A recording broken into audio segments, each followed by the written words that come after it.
What?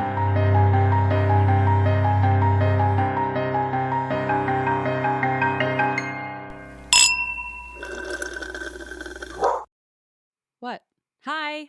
I'm covering my mouth so you can finally start this without me just screaming unnecessary things. I looked at my own reflection. I thought you made a face like The Scream by Edvard Munch. I just took one look and I just couldn't bear it any longer. Tracks. Yeah. Oh, well, I wanted to, I was trying to let you have your moment before I just thanks. monopolized the experience. Happy Groundhog's Day. Oh, thank you. Big day. I practice privately, day. Or what's it? I practice privately. Do we have a result on? Did he come out? I have no idea. The billboards in Ohio or the signs above the highway said you need to buckle your seatbelt and avoid road rage. Happy Groundhog Day, and I said okay. A lot of messages. I feel like a lot of PSAs just all chipped in on the one billboard. You should have seen when Taylor Swift was coming to town. Every single sign on the highway, like those emergency alert signs, were like T Swift puns. I thought it was hilarious. A lot of people were very irritated, but I thought they were great. Oh, I would have loved that. I love a pun. I feel like in that office is a millennial who's having the time of their lives making these signs. I feel like for Groundhog's Day, we could have done a lot of puns. I feel like Puxatawny Phil, there should have been like a rhyme. By now, he's got to have a rhyme. I think the joke was like Groundhog Day. I mean, I just saw it for a second, and probably I'm butchering it, but it's like it's Groundhog Day again. Don't get angry on the road. I don't know. It was something. It was like about the movie Groundhog. I don't. Sure. Anyway, why do you drink this week, Emmethy? Let's dive into it. Let's really get into the nitty gritty. Well, I drink a root beer today at 10 a.m. or whatever. New. Well, I am trying to. Several elements are involved in this, but the main one is that for Christmas I requested from Allison's family.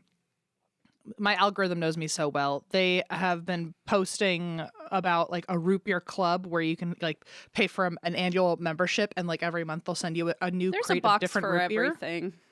I know. So I asked Allison's family for it for Christmas. And I'm accidentally creating a bit of an overstock in my fridge, so I really got to get into the root beer. Yeah, I feel like that's not for the faint of heart. That's not for like the average root beer lover. You got to be like.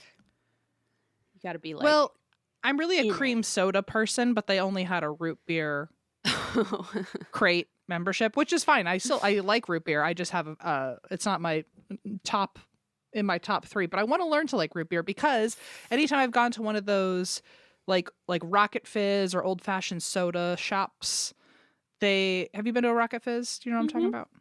Like they've always got such an array of sodas, specifically root beer. And I always want to know what they're all about, but I'm too afraid to buy all of them. So this will help me figure out which ones are actually good. And so anyway, this one is Filbert's Draft Root Beer. Well, the name alone. Loving it. And I'm very excited about this one. And the reason I drink some root beer right now is because Christine made me sob as soon as I woke up this morning. So I didn't mean to make you cry. Please. Christine sent me a 4-minute voice message about how wonderful I am. So I don't know what she thought was going to happen, but I mean, okay, I was right. Just you didn't mean to. Mm-hmm. Trying to share some perspective. Just share some perspective that I've had. I've been going through a transformational phase, and I think a lot of people are. I don't know if it's like the moon. I don't know if it's Mercury. I don't know if it's just the year 2024, but there's been just a shift in my thinking, and I felt like I needed to get you that voice memo before I forgot. So it plopped out of your head. It plopped out of my head into your tear ducts, I guess. It fell right in there. Nothing but net. Buckets. Buckets. No, it was very kind. I needed the pick me up, and I know it wasn't like specifically about how wonderful I am, but the sidebar of it all was that I had helped you in some part of your journey. You It was did very lovely. massively, and you really did. So I mean, wow, it's rare that a reason we drink is like a full on tears reason, but nice. It was. I also woke up only minutes before we recorded, so I heard the message. I did warn you. I said you don't have to listen to this right when you wake up. So I wanted to make sure, but I guess you did it anyway. Yeah, of course. Yeah. Well, I saw a 4-minute voice message, and I went, well, I have to know what this is about. And then, and then all of a sudden we were supposed to record, and I was like, whoa, wow, how do I get the tears off my face? This is really bad. So, proud to report, I am someone where this is like the only real like pretty privilege I have across the board is that when I cry, you can't tell after a few minutes. Whereas some people, their face is a big puffball for the rest of the day. So must be nice. I look like my eyes have been. I've looked like I've put my face in a bowl of ragweed. or whatever people are allergic to that causes hay fever. So for me, it would be like shoving my face into Gio's armpit for an hour. Yeah, just like a face full of dander, you know? Yeah. Is what I look like. Anyway, that's another reason why I drink, because I don't have a lot of, those types of privileges. That's certainly one of them. I know people envy that about me. Yeah, I like to say it's just because I cry so often my face is at practice. So, that's just what your face looks like always. Just like my face is actually just puffy and full of tears. So when I do cry, you never know. Homeostasis is just like puffy, tear stained. Yeah. Why do you drink, Christine? Oh, thank you for asking. And what do you drink? I fucking hate root beer. Is my first thing I want to say. It's fair. My least favorite. I can't stand it. I can't stand it. Well, actually, you're not alone. I went to there was a pop-up museum called the Museum of Disgusting Foods, and root beer has since its creation has been one of the top 5 most disgusting foods to come out of the U.S. and nobody outside of the U.S. can like tolerate it. They're like, this tastes like toothpaste. I can see why it's divisive. It tastes like toothpaste to me. I'm like, I feel like I'm drinking sparkly toothpaste, and it makes me want to throw up. Like I just cannot stand the stuff. My brother loves it. Not my thing. I would like to do some sort of study on people with the cilantro gene and a root beer gene, because I wonder because I have the cilantro gene where cilantro is just fucking disgusting. And it really, if I'm being honest, any single herb out there is disgusting to me. Any green basil? That we're using, basil's fucking foul. I can't tolerate it. Pesto? Mm-mm. What? Anything that people use as a garnish or as like an aroma, like I don't know, like an herb. I just fucking I can't stand them. Really? But root beer's pretty good. I mean, it's my too bad mouth I signed you broken. up for the Herb of the Month Club next week. I hope you're talking about weed, so I can just send it right back to you. That's what I meant. I've sent myself Herb of the Month Club. My bad. Yeah. Well, I drink because, thank you for asking, I just, as we sit down, ran inside from arriving home after my first therapy appointment with my new therapist. Do we like her? Whoop. Dab. Oh, she's the best. Fucking love her. Please talk to her about your like dabbing in 2024. Well, she told me she's like a 9-year-old son, so she'll probably be like, please stop. I don't want to see this in my office. She's like, I've seen this on my child. Why are you doing it at 32? It's not for grown-ups. No, she was great. She was so validating. I feel like I teared up a bit, which, as you know, is rare now that I'm on Zoloft. And I think it's because I felt very just like, finally, like someone who says they're a quote safe space, but like actually feels like one.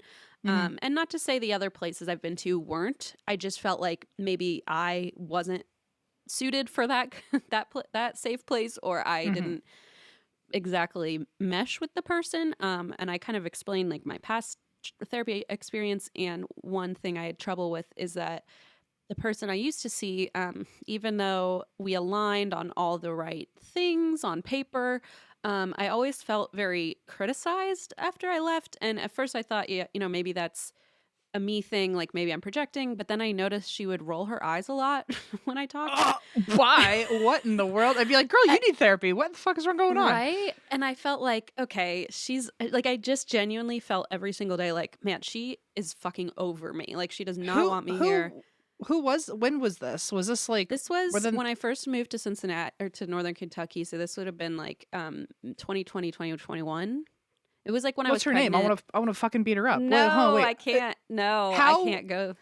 that has to be rule number one in therapy is like, don't roll your eyes at somebody when they're telling you their when they pay you to tell you their problems. Shut the fuck up. I'm so bad at her.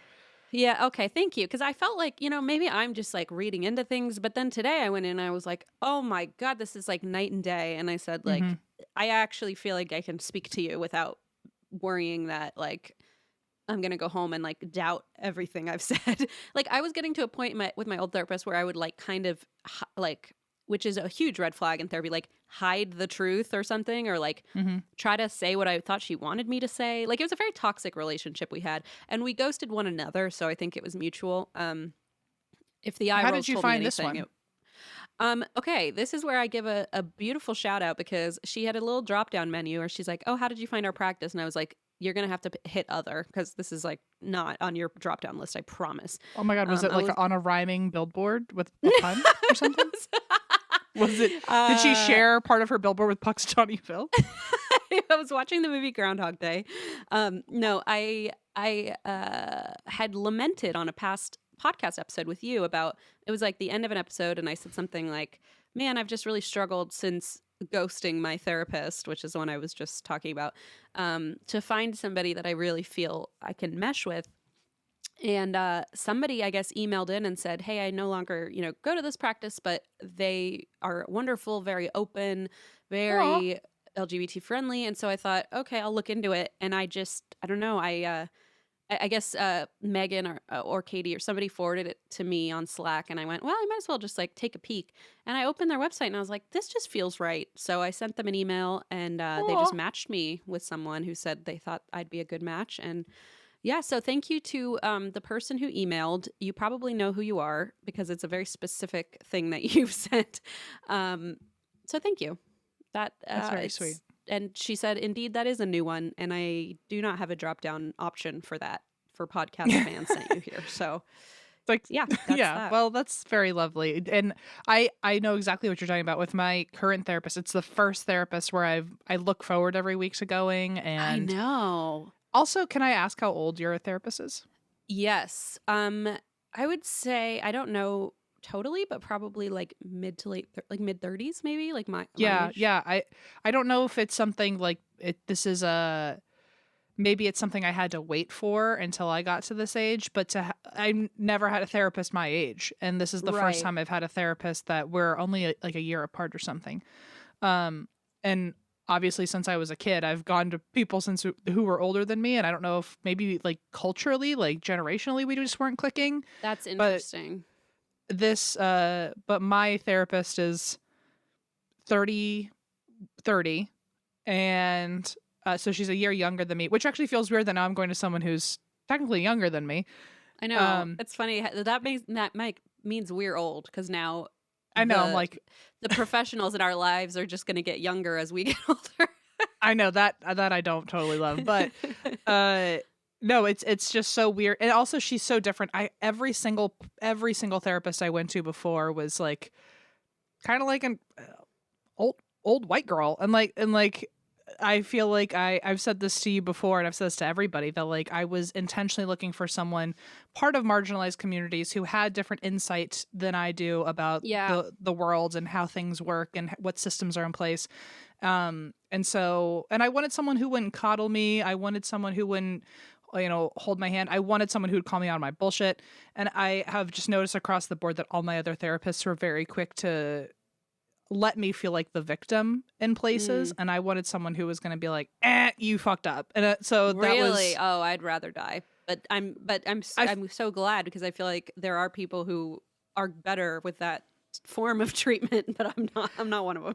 I know it's been very useful. And also, like, she's very anti-capitalist. She's like super feminist. She's, we align on all the same politics stuff. Like, one of the first conversations we had was like, do our morals align? Because like, how, like, and also like, it shouldn't be her job to like walk me through things if I'm confused. So it just all worked out very well. Like, so I know exactly what you mean. I've never had like the like someone's actually going to help me, like, versus you I'm actually get it, and I feel like I can actually open up fully without like worrying how this will come across. There's and I've only been to one appointment so far, but I'm telling you, I was like, okay, and then okay, I don't want to triangulate her, but she was like, I look around and there's like all these pictures of moths. And she goes, oh, I'm getting a moth tattoo soon. And I went, Well, look at my arm. Well, like, I don't mean to say, "Whoa." what's your phrase you like to say? Irrefutable proof. But Irrefutable proof. that that's fate enough for is me. Real. Yeah. So I will probably very send you happy for another you. tear-inducing voice memo later about how you and your therapist have inspired me to go out and ask our podcast listeners for therapy recommendations. Sometimes then, it works. you know. I mean, I found mine on TikTok. So, which by the way, now I mean, I sought that out. I literally in the search bar went like millennial Gen Z that's therapists. what our conversation was. You said that, and I said, I wish I could do that for Northern Kentucky. And somebody emailed and said, here, this is your response to your search query. I was going to say, by saying it, you kind of typed it into the search bar. Yes, and it worked. No, it's such a relief. And to know that I found her on TikTok, I was like, she's kind of already got to be cool, or at least savvy. Like she's savvy, with it, definitely. you know? Yeah. And but it's so weird because I don't follow her because I didn't know if that was. Part of me was like, I don't want her to find my TikTok, even though I told her. Lines. Yeah, it feels a little blurred lines, like you don't know what the protocol is. Yeah. Yeah. Well, also because I don't want her to like look at any of my TikToks and be like, well, let's unpack this one today. Well, like, wow, you have so many fucking. What's this girl, Christine? You need to get her out of your fucking life. She is toxic. But then every time she posts like really funny TikToks about therapy, she's. I mean, she's like with it. She knows what she's doing with TikTok, and they're all like. I like them a lot. I'll send them to you privately, but I'm afraid to like them. And so, when they show up on my screen, I'm like, man, I really want to give you the validation you deserve. But I don't want you to know that I'm seeing them too. So I don't.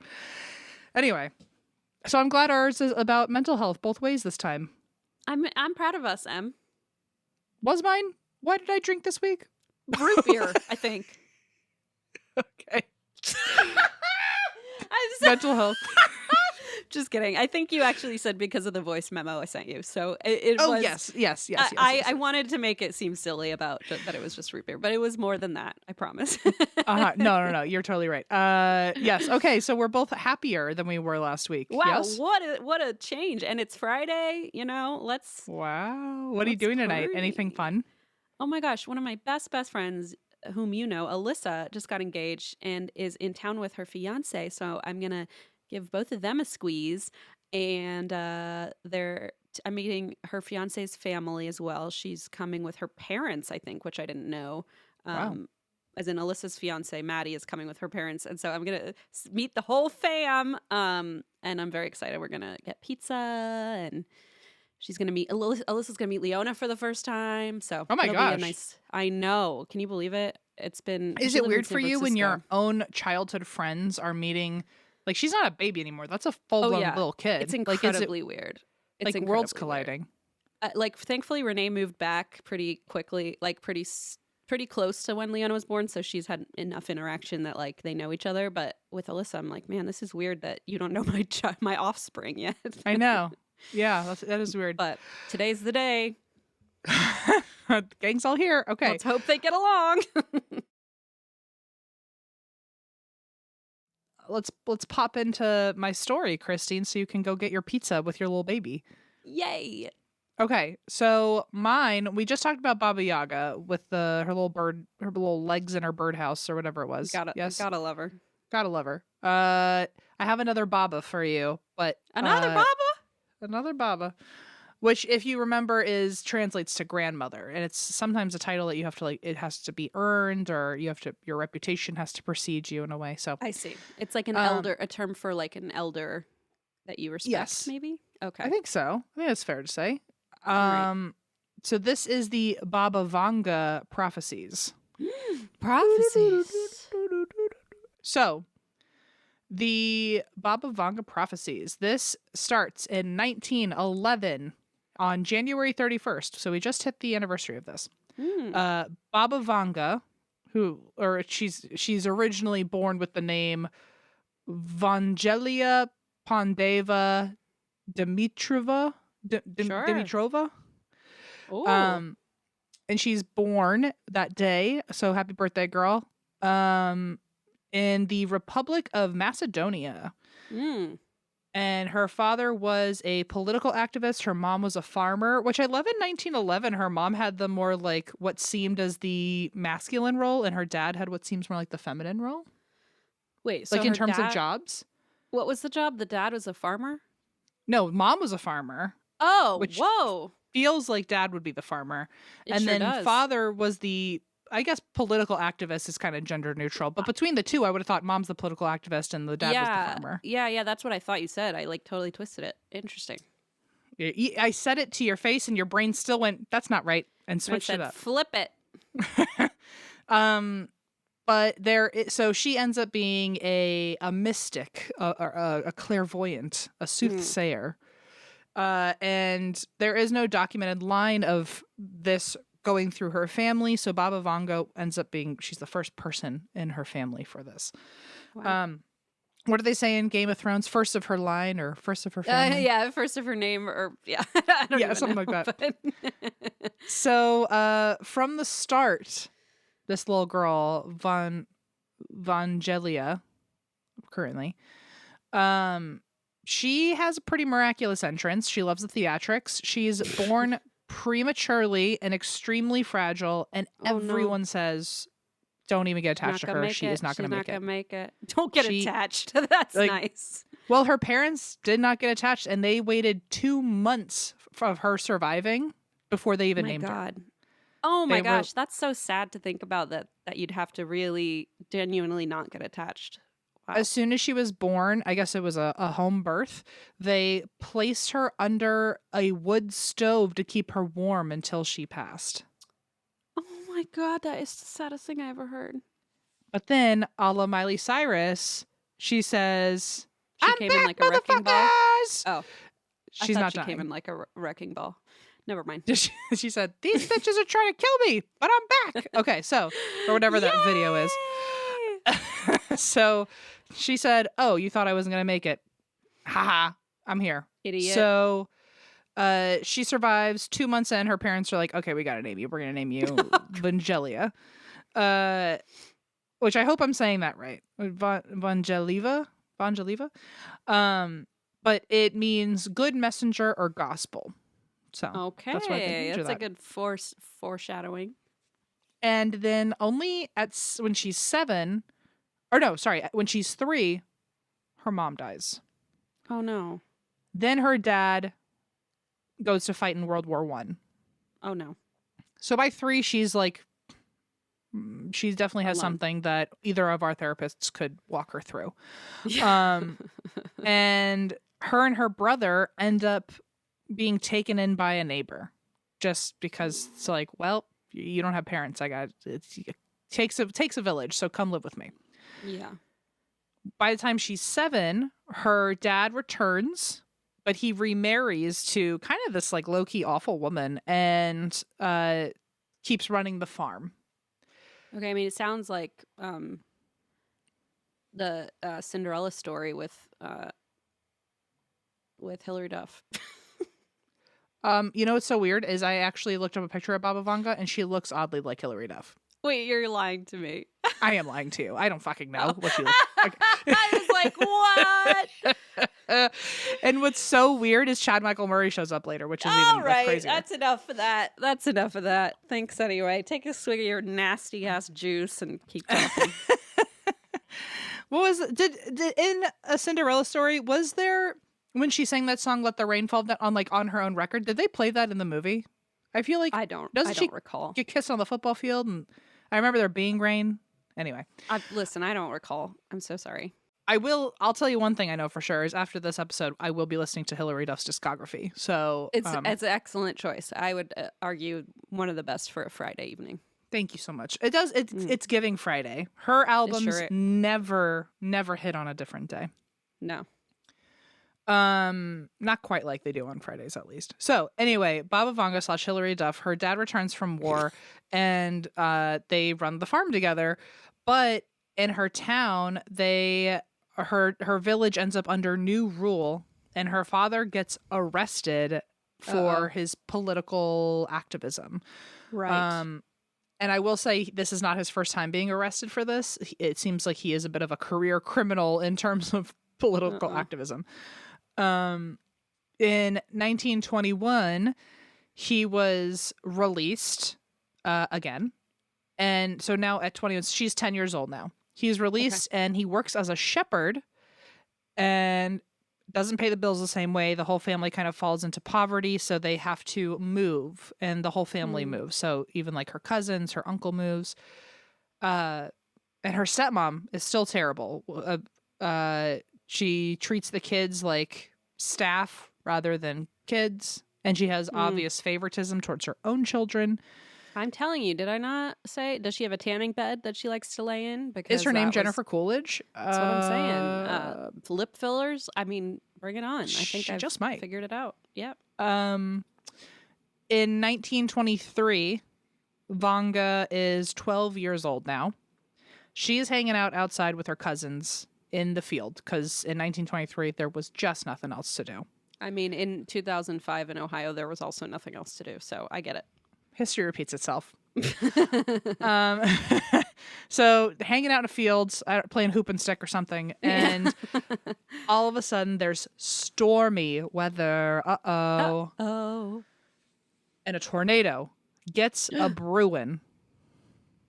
Here's what happens. Her cousins, they make it inside the house, but apparently Vanga doesn't run as fast as them. I don't fucking know. She didn't make it inside. Homegirl gets picked up by the twister. No! What? A la fucking Dorothy. Just Jesus spinning Christ. around in there. The tornado passes through the town, still holding Baba Vanga. Think of the guilt of these little cousins, by the way. Of like... Yeah. Not one of you could have held her hand and dragged her in with you? And then just make like a human chain of people all getting dragged up in this twister. Yeah, they eventually go running looking for her after the storm clears near them. They tell their parents, so everyone's looking for her. Oops, they assume we let our she's little dead. cousin get sucked up in a tornado. Sorry, Mom and Dad. Yeah, it sounds like the stepmom wouldn't have cared though. It sounds like she really True. was just... She's like, you did exactly as I asked. Thank you. Right.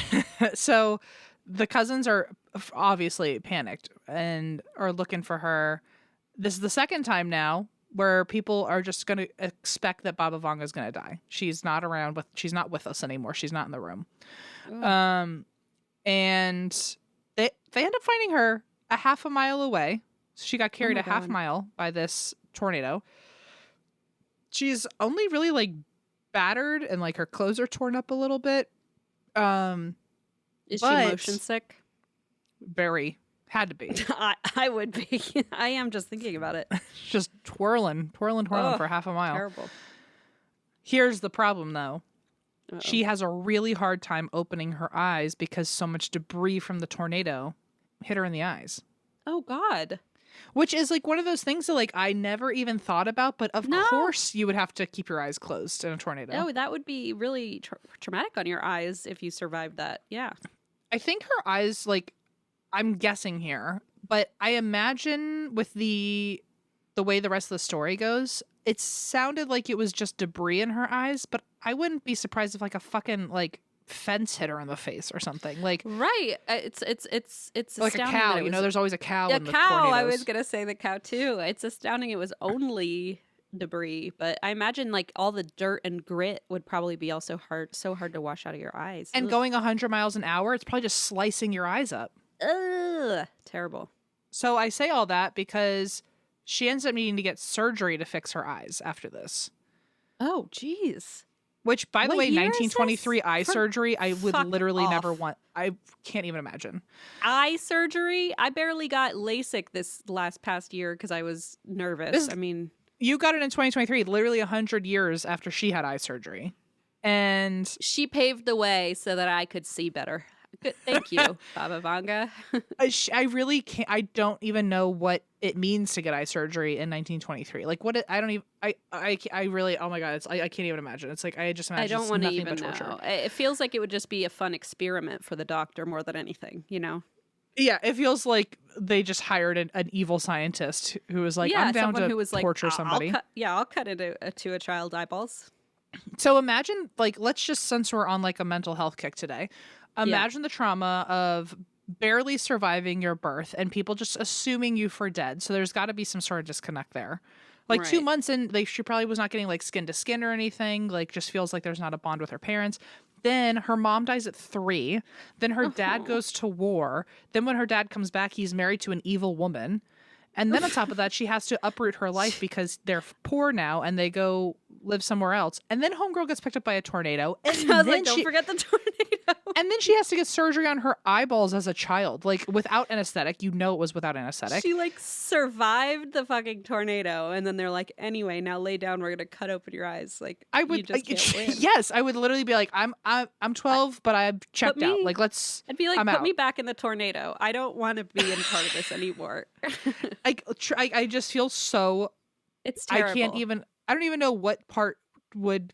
What do you talk about first in therapy? It's all bad. You would have to really, really do a multi-weekly appointments, I think, to get to that, to get down to the business. You'll never truly be done with therapy. No.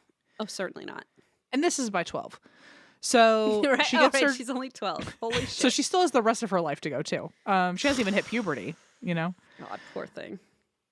She ends up getting eye surgery. The family, because remember, they're poor. They can't afford eye surgery. They are selling whatever they can just to get her eyes corrected to the best way possible. But they couldn't afford the best treatment. So wherever they did get the eye surgery, I feel like it was kind of like a great value version of the eye surgery because... No. Even after her treatment, within 4 years, she was completely blind anyway. I would have you just at that point, you're like, I should never have even gotten it. Yeah, it's like, it was like, thank you for giving me 4 extra years. But I imagine if the surgery, I don't know if it was a botched surgery. I don't know if that was like if that was a success and like that was the best they could have hoped for. Yeah, true. Maybe that was the norm. I don't know. Well, like if I found out I was going to be blind anyway, I'd be like, let's just don't stab me in the eyes too. Yeah. I don't know.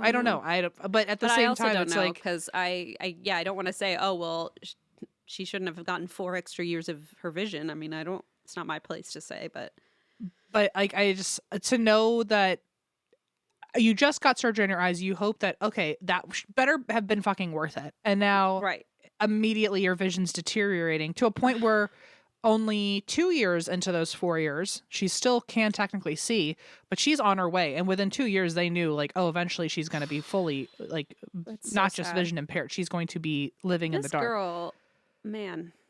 And they sent her right away. They had to have known that it wasn't going to last forever because right away they sent her to a boarding school for students that are blind. While at school, though, she fell in love with a wealthy boy, by the way. Ooh la la. He proposed. Oh my. And then her dad said, no, you can't.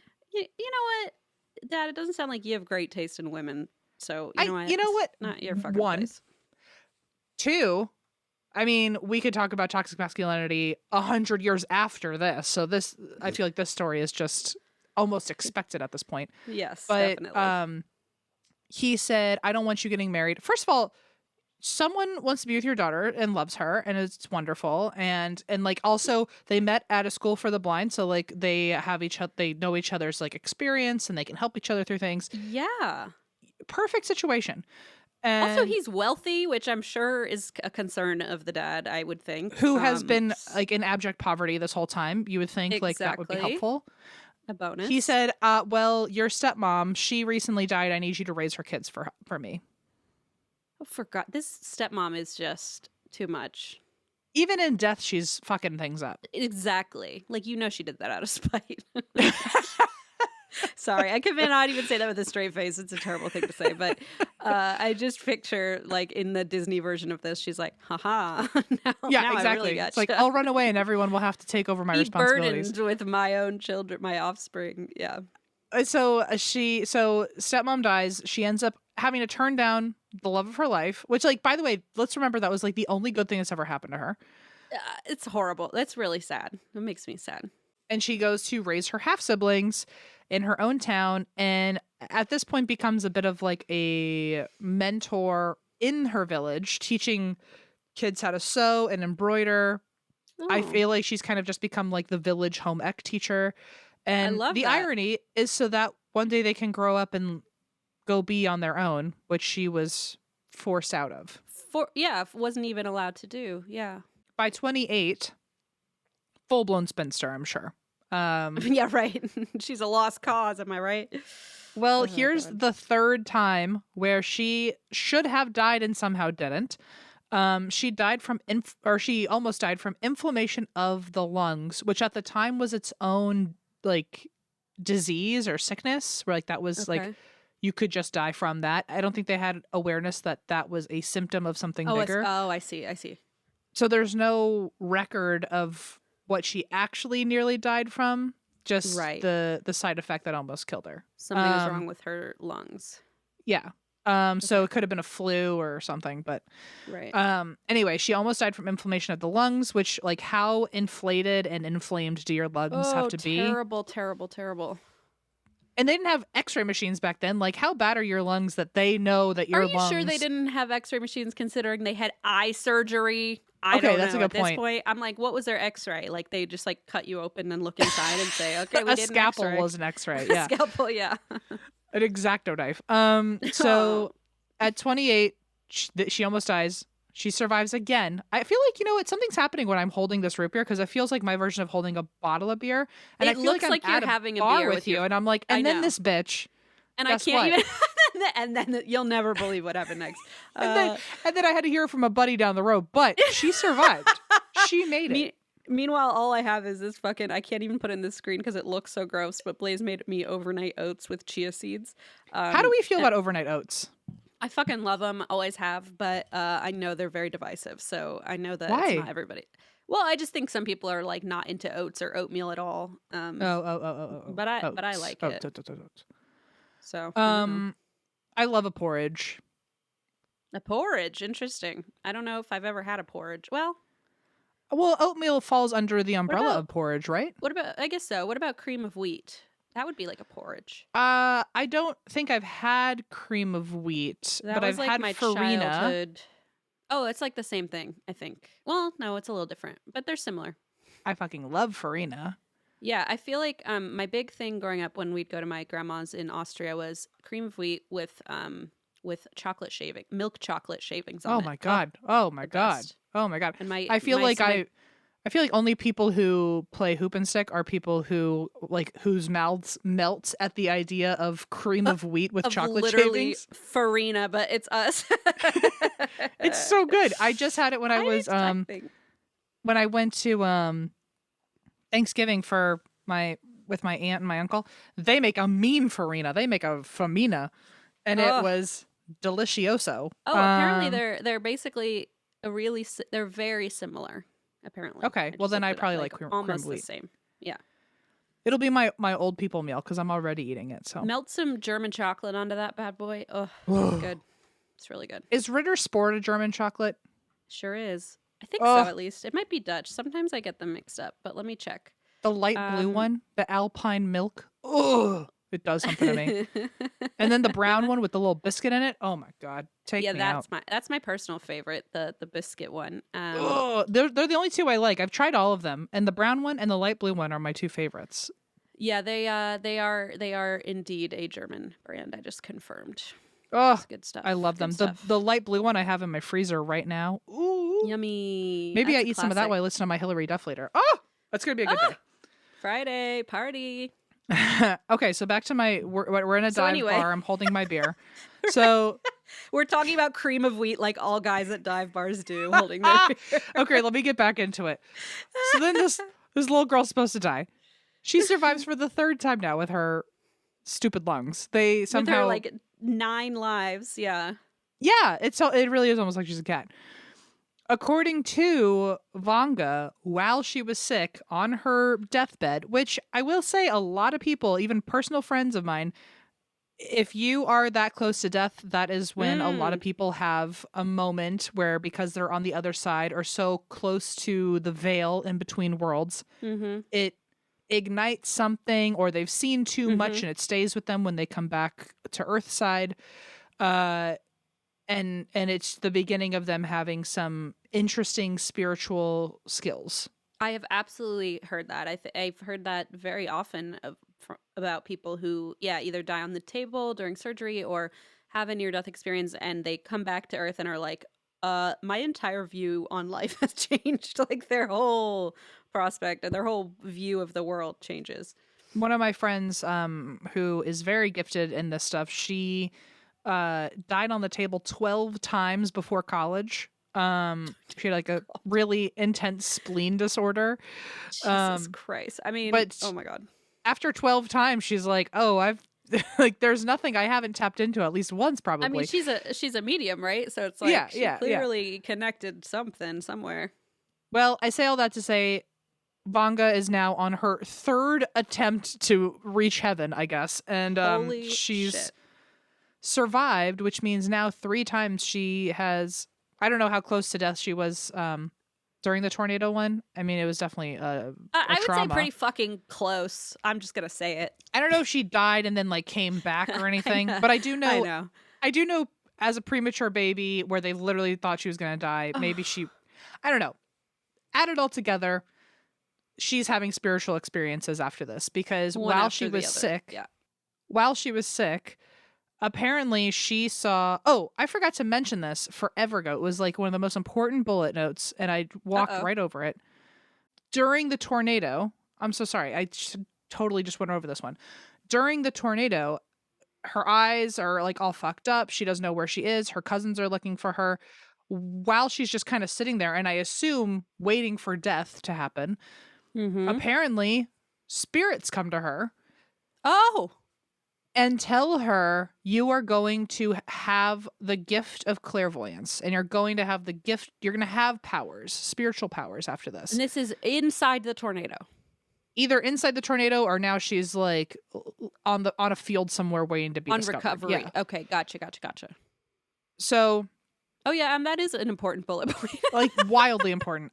And like, I mean, also the symbolism of like, as she's losing her sight, someone is telling her she's going to gain a new sight.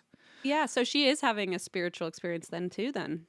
And that happened at 12. And then everything else I've set up until now, going to school and having the surgery, going to school, now becoming like a village mother.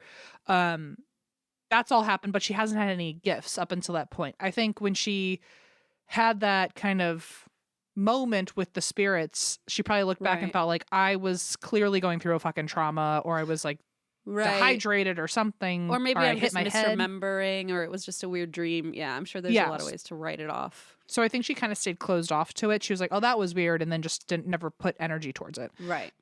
Well, now that she's lying on her deathbed for the 3rd time with this lung thing, a spirit approaches her and says, hey girl, remember me? I told you I'd be back. And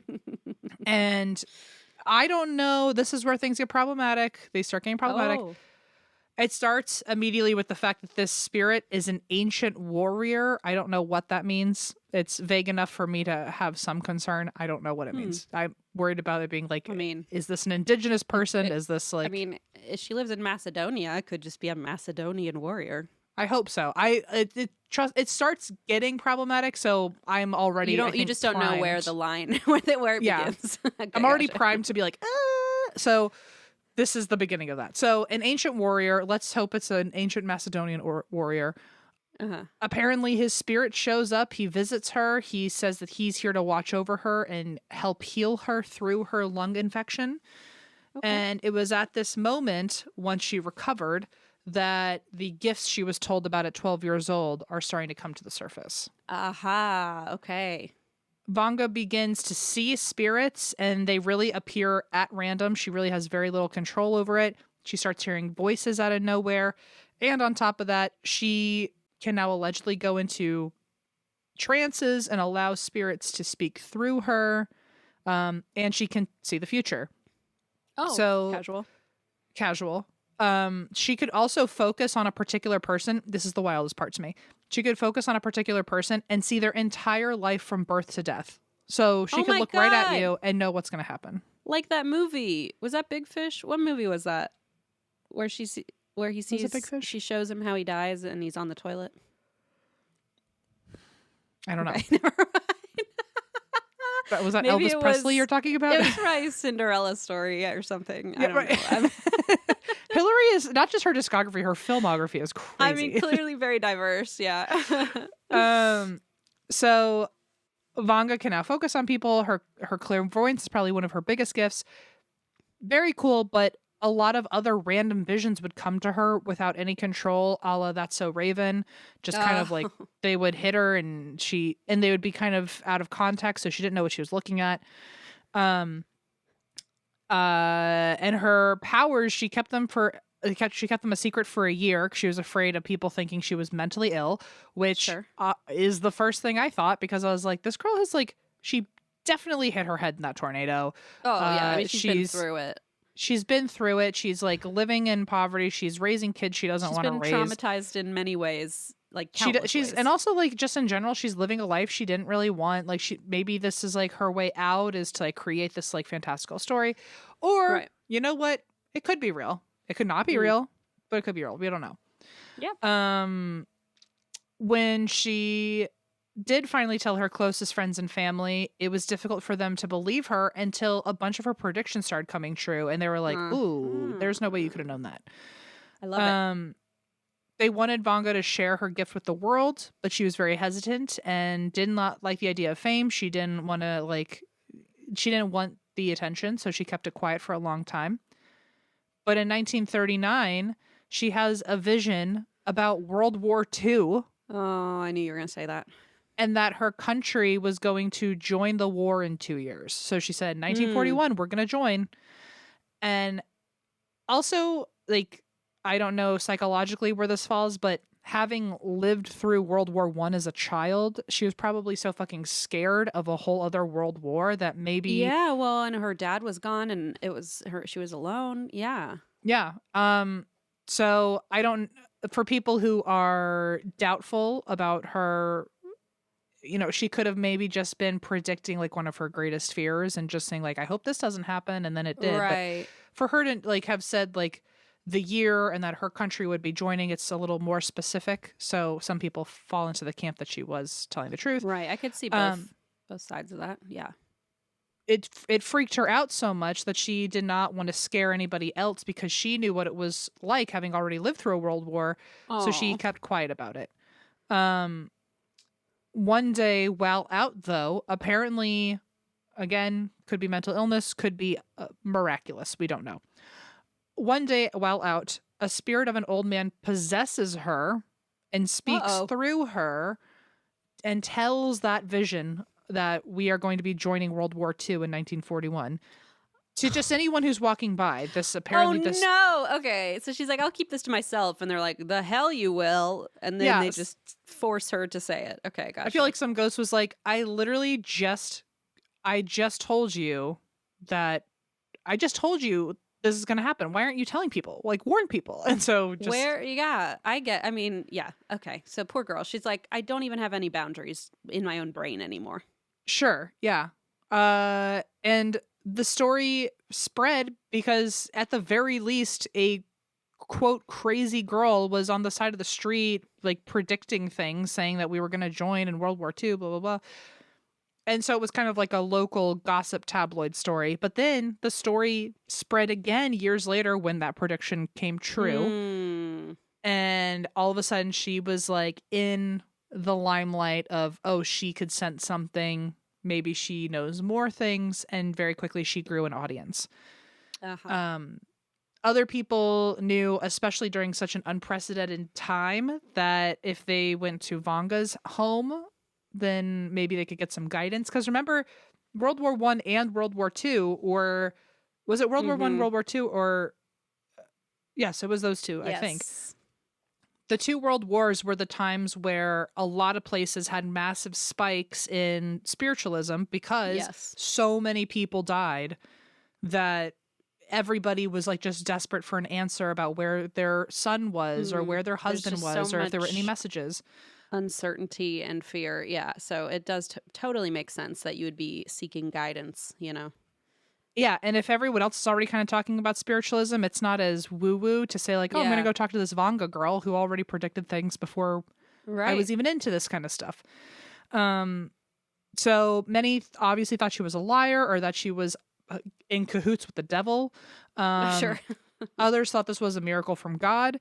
To those who did believe her, she was known to be a comfort during a scary time who reassured visitors, and she brought them peace. And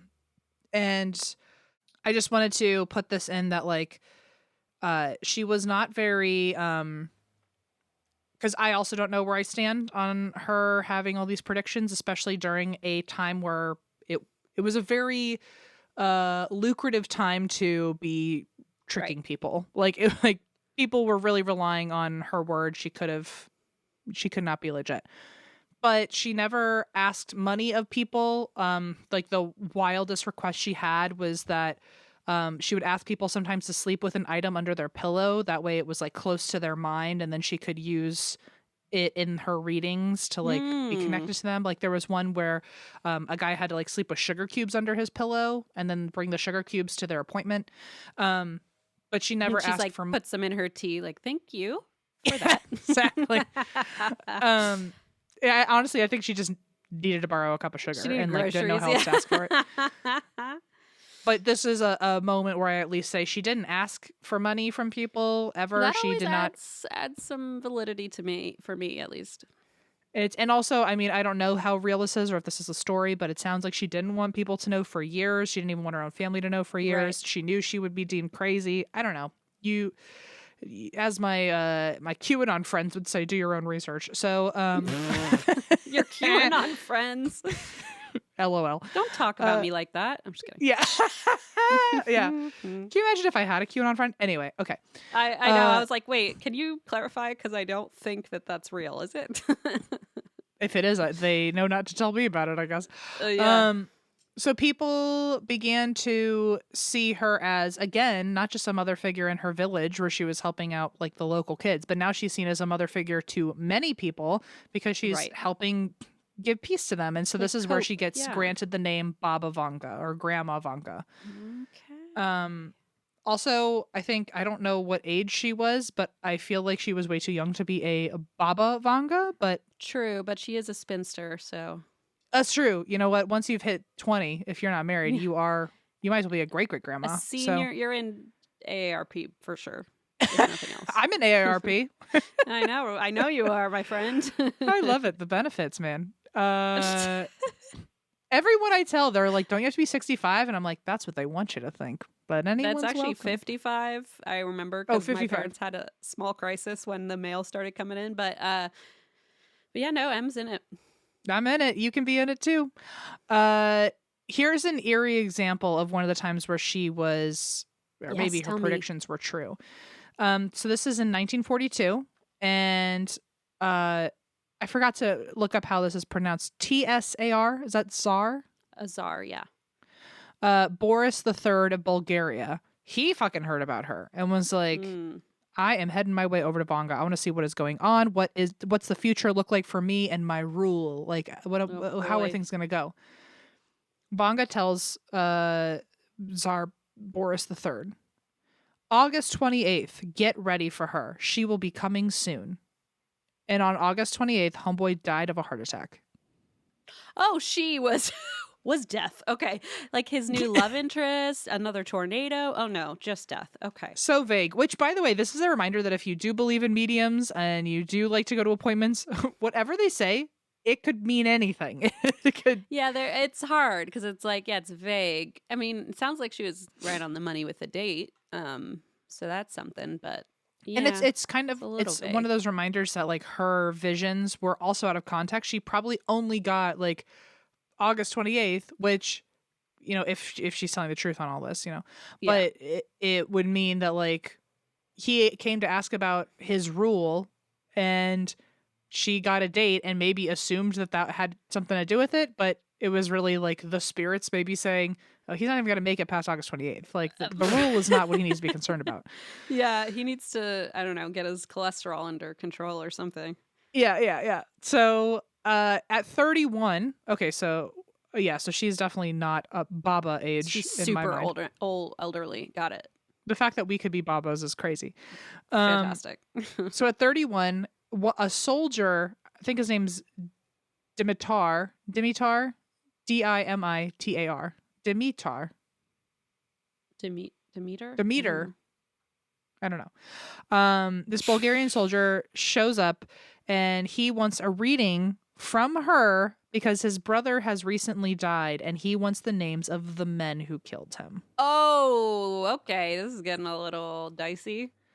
Vanga tells him the names before he even sat down because he hadn't even made the request yet. As soon as she saw him, she knew what he wanted and said, here are the names, but God is going to punish the killers. She's basically saying karma's real. Don't get involved. Karma's coming. Yeah. Gotcha. But she said, God is going to punish them. I'm only telling you their names so that way you get to be a witness to God's punishments, but you do not get to enact the vengeance and you do not get to, I'm not condoning violence, and I'll tell you the names just so you can sit on the sidelines and watch and enjoy as they suffer. Let me guess. He didn't listen. No, he listened. Oh, he did. In fact, Good. He was so taken by her boundaries that he fell for her very quickly and they fell in love. Shut up. But guess what, Miss Baba Vanga, who can see all, she did not see that he had a wife. Uh-oh. She's blinded by love. You know what I mean? Uh-huh. Yep. Mm-hmm. But he leaves his wife for her. And then Vanga and her sister both move in with him and his family, and they adopt 2 children together. Holy shit. So they moved quick. All right. And they can, which I've always wondered if you're a medium. And if you're a medium, please write in. I hope I'm not asking an ignorant question, but with true good intentions, like if you're about to fall in love with somebody, how do you not just do a reading on that? How do you, I know a lot of people have like a block where they can't do things for themselves. But if you're, I think that's what I usually hear when I ask people that question is like, because I've talked to one medium who said even people in her own family, like she doesn't access or can't access because it's too emotionally close that she can't tell what's like her emotional stuff and what's like an outside source is what I was told by one medium. So I don't know. I don't know for other people. I wonder if you have a similar trauma to me and Christine where you're really good at compartmentalizing emotions. Like, can you put your feelings aside and then do a reading on yourself? Too. Yeah, I wonder. I'm sure it changes, right? Like depending on the person. I mean, just because that one medium I spoke to said that, maybe I imagine there are others who can access. I don't know. Yeah. If you're someone who actually does possess the abilities and you have any insight to this, I would love to hear it. I would love to know if you were able to look in and kind of cheat the system. I'm like, oh, I know how this is going to go. Or in the opposite way of like, oh, I see how this is going to go. This is not going to work. You know? I imagine you would think like in that way, Raven not want to see certain things, right? Like, I don't know. I'm curious, but yeah, I was like, maybe Vanga saw 2 kids with this guy and was like, oh, he'll do, and then like never even realized he had a wife because at the end of the day, that part wasn't important because it would get solved. Anyway, a lot of questions though. I'm curious as well. So he left his wife. They adopt 2 kids. They all move in with each other, and they continue to have visitors through the end of the war and even afterwards because people still love going to Vanga. And a lot of them she never charged anyone for a reading, no matter what. Really? But people often tried to gift her something as a thank you. And that usually meant that they got a lot of fruits and vegetables and butter, which like, you can pay me in butter. That's cool. Oh, sure. I'll take it. But any resource they could bring, they would try to pay her. Or some people did pay her in money, but like that wasn't expected, and they never turned anyone away if they couldn't pay. That's really nice. Yeah. So one source actually dubbed Vanga the patron diviner of lost soldiers because she allegedly helped clients locate several bodies of missing soldiers that were lost in war so that they could be brought home for burial. Holy shit. And shit. she could even see the soldiers' final moments and bring closure to their loved ones or talk to them about like their last memories. Oh my God. There were even rare times when Vanga's vision revealed that the soldier was still alive, despite being told that he was MIA and he was not coming back. And she was able to reunite families and friends with their Oh my goodness. Do you know how much Investigation Discovery would pay for the rights to this show nowadays? I know. Oh my God. And how much I would watch the shit out of this show. Like, Oh, oof. yeah. Even if I didn't know how accurate or valid it No, was. yeah, it doesn't even matter. I love like, it. is it legitimate? I don't know, but I still Incredible. have to watch. I have to know. So she helps reunite people, and there's actually one story where she told the wife of a missing soldier, like, hey, I know, like, they literally came to your doorstep and said that he's dead, or they sent you a letter or something, or a pigeon sent you a telegraph. I don't know how it works, but he is alive, regardless of what you've heard. He is alive, and he will be coming home. It actually won't be for a while. He's doing something, but he'll be back eventually. The wife did not believe her and was like, I've already grieved. I can't bear any false hope. And ended up getting remarried. And a year later, the soldier came home. Drama. And apparently that story became very popular of like, you got to believe Baba Vanga because she is going to tell you what's going on. Jeez, that's got to be a mind fuck. She even continued to have strange visions, but she never wrote them down. Most of the records of her visions were actually written secondhand by her sister, who kept track of this stuff. Which I like that the sister was like, we have to have receipts. Like, this is crazy. Like, somebody's gonna ask, okay? Yeah. And I'm not gonna be the one looking like a cuckoo because I'm telling them about your powers. Right. In 1962, her husband ended up dying, and Vanga moved with her sister to a village outside of Petric. I'm not even going to speak. The Bulgarian countryside, I think. Yeah. And then in 1967, the Bulgarian government was like, we fucking have been hearing about you. No and way. They hire her for her abilities and give her an office in the capital. In 67? In 67. Wow. That's pretty incredible. Tell me this is not the government department. Like, we all know how I feel about politics in general, but I would drop everything and I would work for the man for this department. Are you ready? She works for the department. Okay. The Institute of Suggestology and Parapsychology.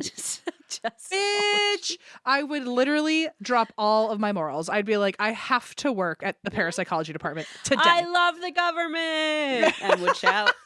USA! USA! Okay. So, I would just be a screeching bald eagle through those halls. I'd be like, parapsychology department. Oh my God. That's wild. I love that they had that. She ends up working at the Institute of Suggestology and Parapsychology, where not only is she hired and has her own office in the Capitol, but they also hire her several assistants that just manage her appointments, record her visions, and then they give her sister a salary job as an assistant too. Okay, well, I would like to be your sister in this scenario and just get to hang out and write things down for you. I'll do that. I feel like that was part of the negotiation of like, I'll only do this if my sister can also have a job. And I think the sister is now just like in charge of like lunch break. Like she's just like, I love that she has room to negotiate that way. Like, you bring my sister on board, otherwise I'm not giving you my vision powers. Exactly. So here is the crux of it all, though, is that just like what I would do, she absolutely gave up all of her morals and she sold out. And now, because she's a hired government employee, contractor, basically, none of her visions anymore were ever free.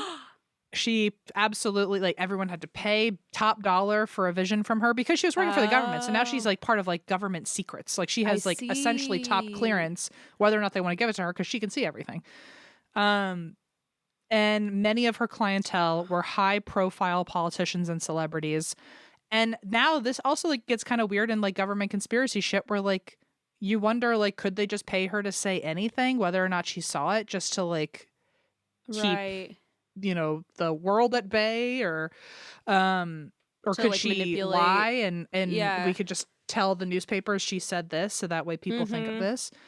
The Bulgarian government now had access to all the desires and motives of all who came to see Vanga for advice. So anyone that she was working with outside of the government, I guess, had to jot down what they were there for, what they wanted to know. So now the government has intel on like all these people's insecurities and fears and what. Sure. They also studied Vanga to try to investigate the accuracy of her prophecies.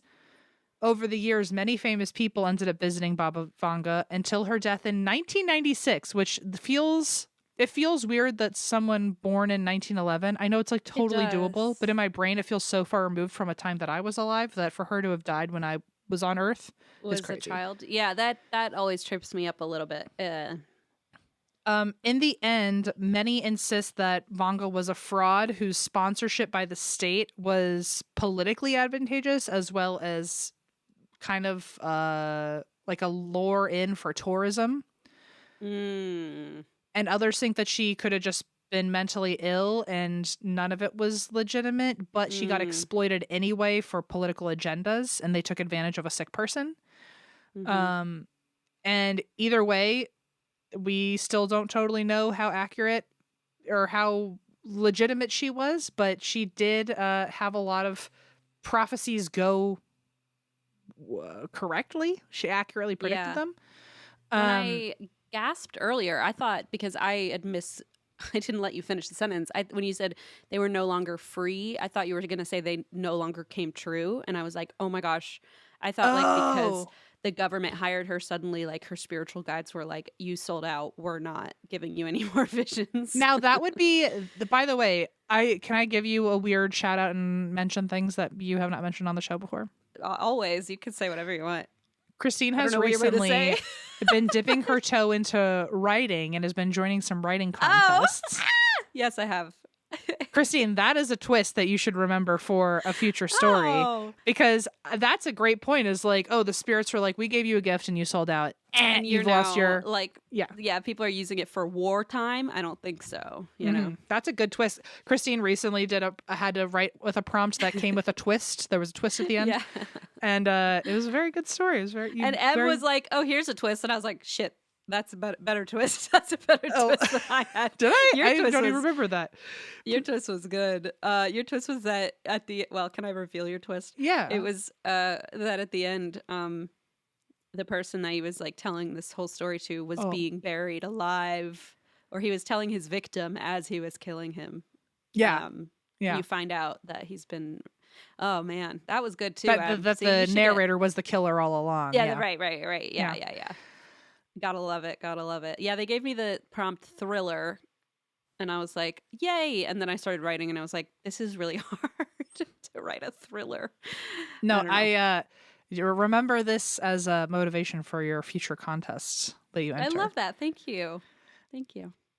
So I do want to say some of the predictions that she has. Oh, yes, please. I would love to hear them. So in 1999, there was a Russian city called Kursk, and she predicted that Kursk would be, quote, covered with water. The whole world will weep over it. Oh, shit. And Kursk, nothing ended up happening to the city, but within that year, when she made this prediction, a very famous Russian submarine, also named Kursk, sank, and all 120 people aboard died. Oh, shit. So this is a reminder that even she doesn't understand the context of a lot of her visions, just that she heard the word Kursk, assumed it meant the city and not the submarine.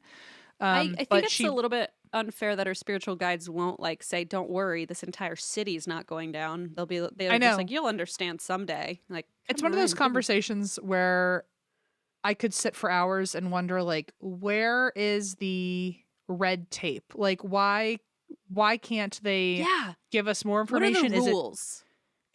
Are there rules, or like, are they following rules and it's like just rules that we don't understand because we're not part of that world? Or like, can they not give any more?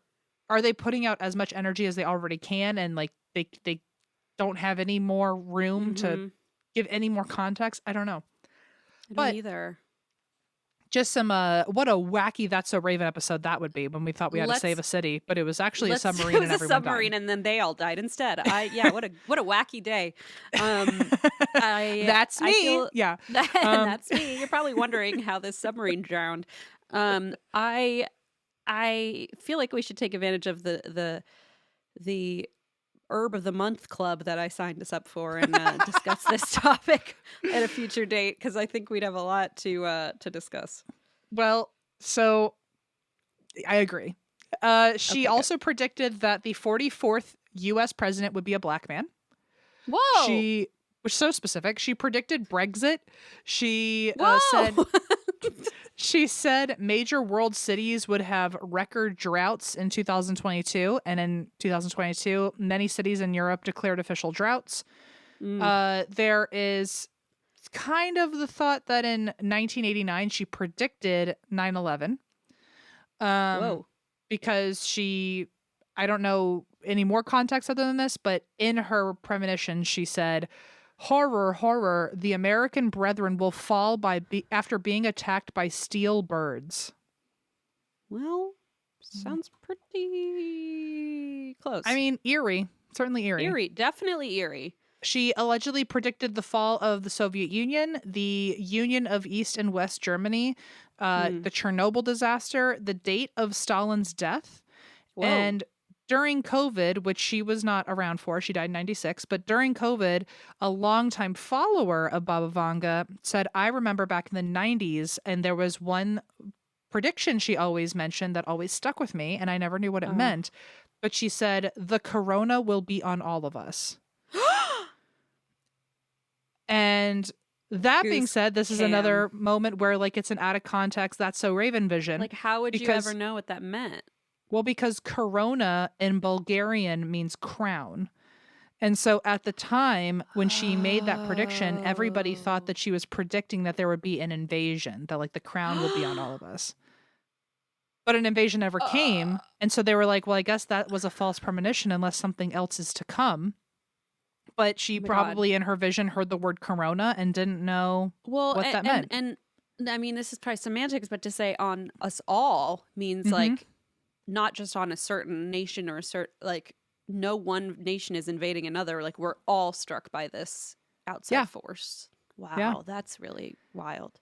She also predicted that around 2020, we would use solar-powered vehicles to replace oil and gas extraction, which around that time is when Tesla came out. Not all of our predictions have come true, but we, believers can also say they just haven't come true yet, including a cure for AIDS. She's predicted a radical change to Earth's orbit. She's predicted proof of the spiritual world and keep dreaming, girl. But she predicted world peace for 1,000 years, which what happens on the 1,001st year? I was going to say, I don't like that one because that implies that I will live with anxiety for those whole 1,000. Well, I won't be alive, but you know what I mean.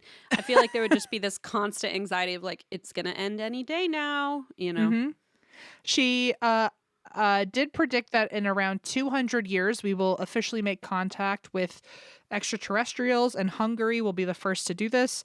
But joke's on her because we've already made contact with extraterrestrials. Yeah.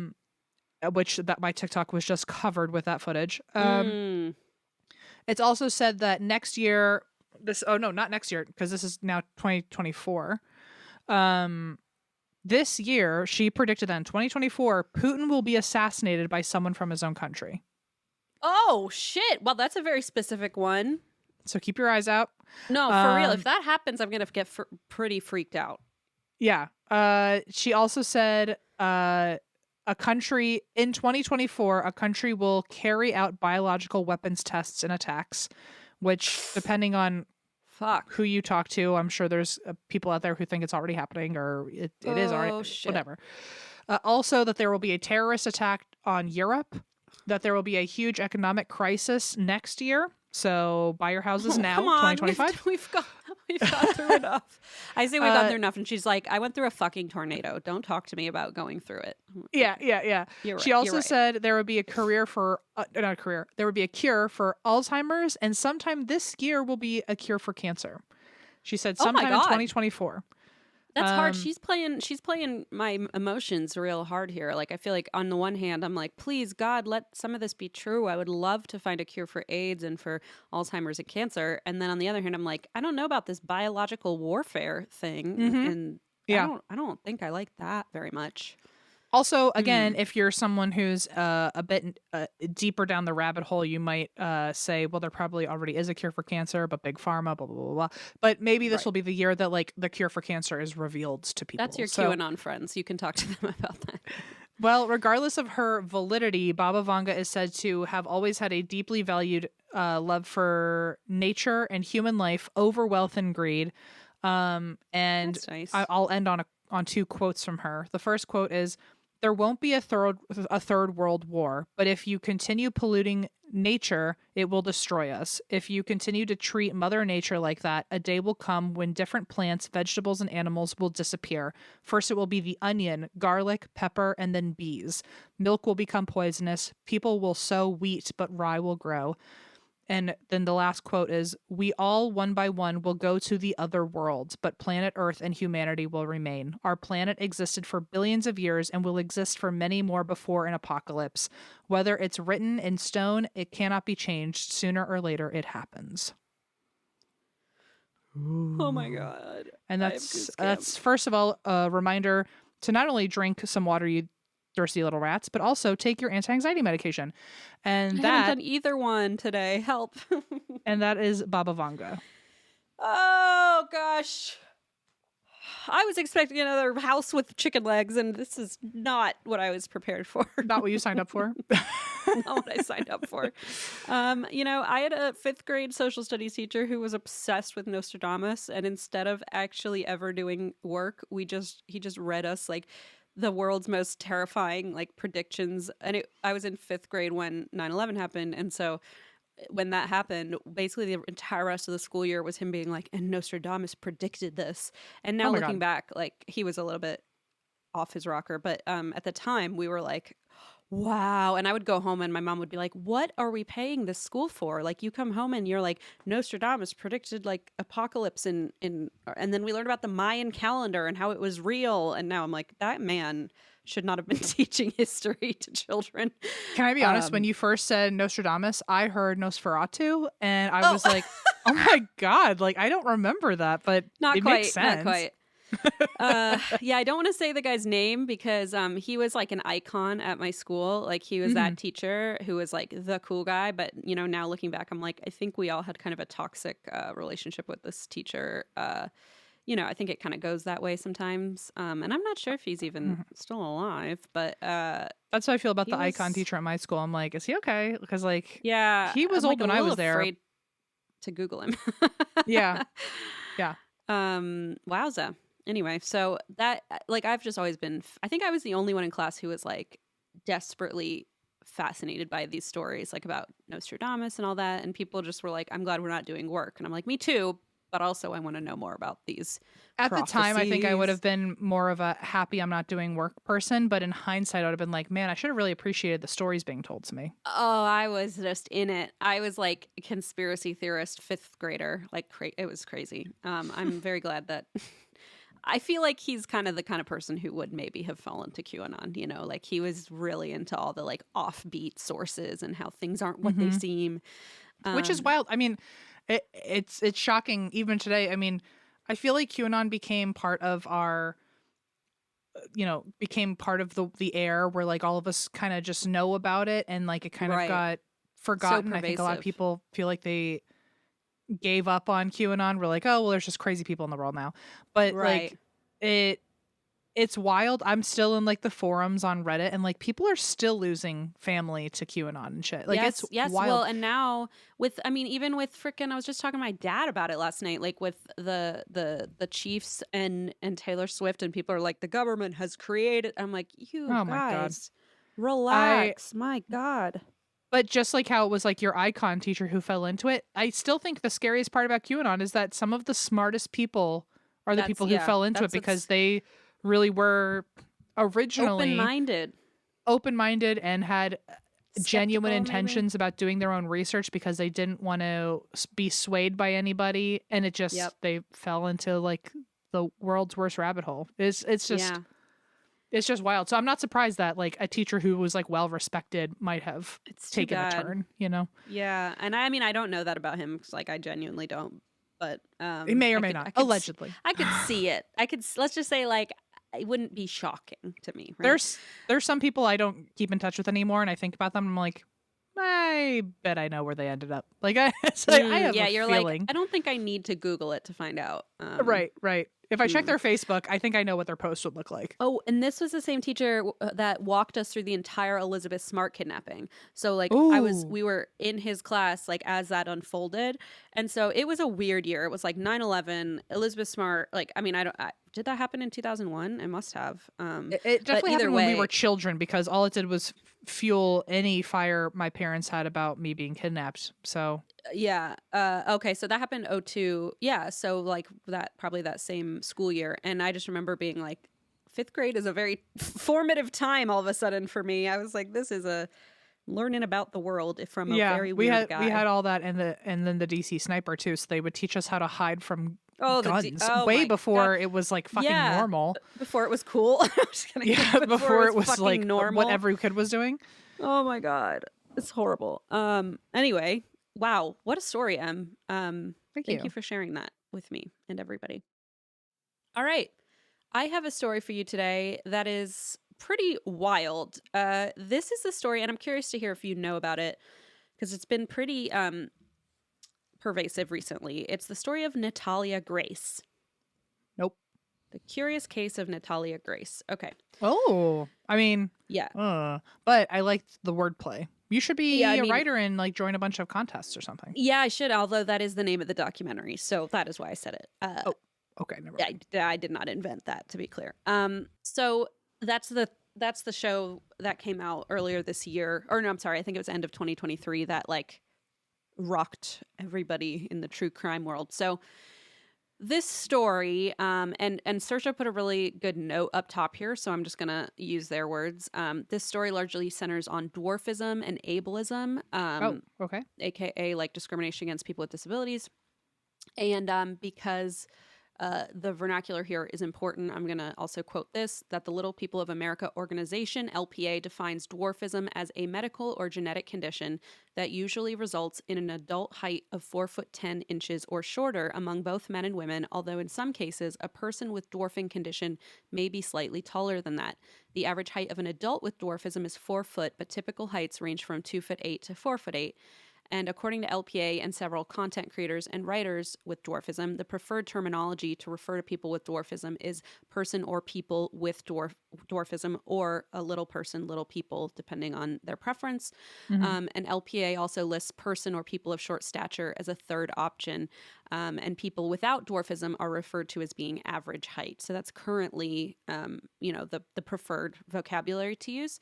Sure. And Saoirse also noted that they use several organizations and different content creators and writers with dwarfism to get like as much of an accurate insight as possible in good faith. But of course, there are always going to be exceptions. Not every group is going to prefer the same terminology. For example, although dwarfism is recognized as a legal disability under the Americans with Disabilities Act, ADA, some people with dwarfism do not identify as being disabled, while others embrace it.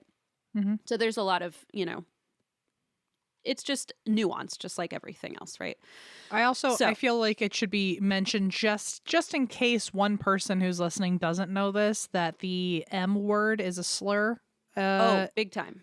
Big time. I feel like it's shocking how many people don't know that. I feel like I only surround myself with people who happen to know that, but there have been times where I'm like, you fucking don't know that that's like a big fat no-no. So you missed the memo. Yeah. So in case someone didn't know, I'm not trying to like add on to yours with the most obvious piece and be like the main takeaway, but just in case someone doesn't know, the M word for little people is like beyond no.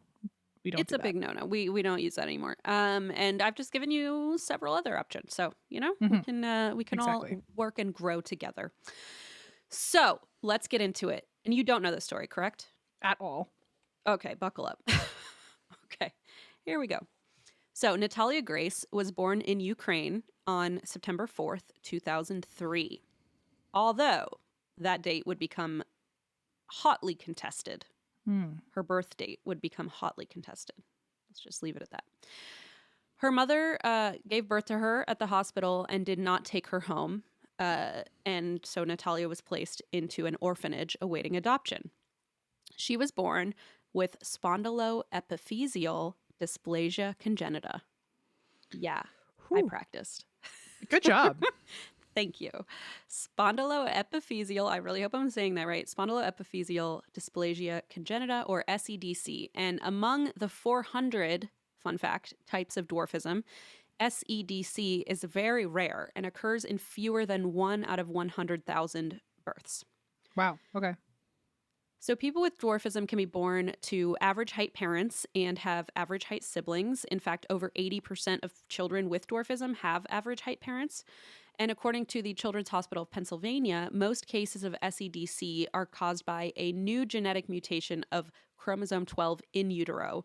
But it can also be a genetic condition. So it can vary by individual, but SEDC can affect the skeleton, the muscles, the digestive system, the respiratory system, vision, and hearing, among other body systems.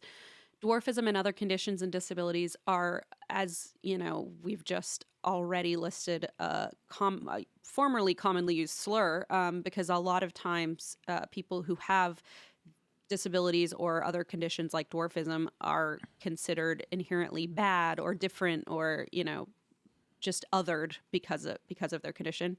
Mm-hmm. But with medical and social support and accessibility tools, people with SEDC can live just as happy and same great quality of life as anyone else can, right? Like, same with anyone with any condition, if we give them the right tools and the right access and, you know, the ability to live as a human on this earth the way that they were born, you know, just deserves to be noted, I would say.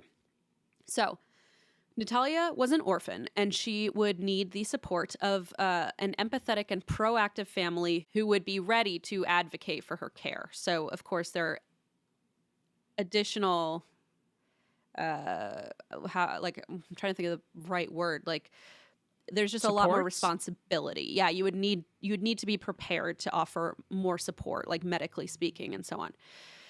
So in 2008, Natalia was adopted by the Ciccone family in New Hampshire at the age of 5. Now, we don't exactly know what happened with the Ciccone family. Reports are pretty vague, and they have refused to comment in any of the documentaries covering the situation. So there's a lot of speculation out there. Some of the speculation is that the Ciccones were just unwilling or maybe unable to financially support Natalia's complex medical needs. Perhaps the Ciccones suffered some sort of major unforeseen life event that caused them to have to change Natalia's home. But whatever the case, they decided to, quote unquote, rehome Natalia. Now, I'm going to get into this very briefly. I have a very sore spot about this. I don't know why, probably just because it's about children, but I've watched several YouTube kind of exposés about families that have adopted children only to rehome them. And it's just this uniquely horrible situation a lot of the time, not every time, but a lot of the time. So rehoming adopted children is a pretty big phenomenon in the United States. Like, you might not realize it. And that's because a lot of times children will be adopted privately. And then when the parents feel like they can no longer care for the child or don't want to, they can turn to Facebook. And what? Yeah, literally. Yeah. What? I had no idea.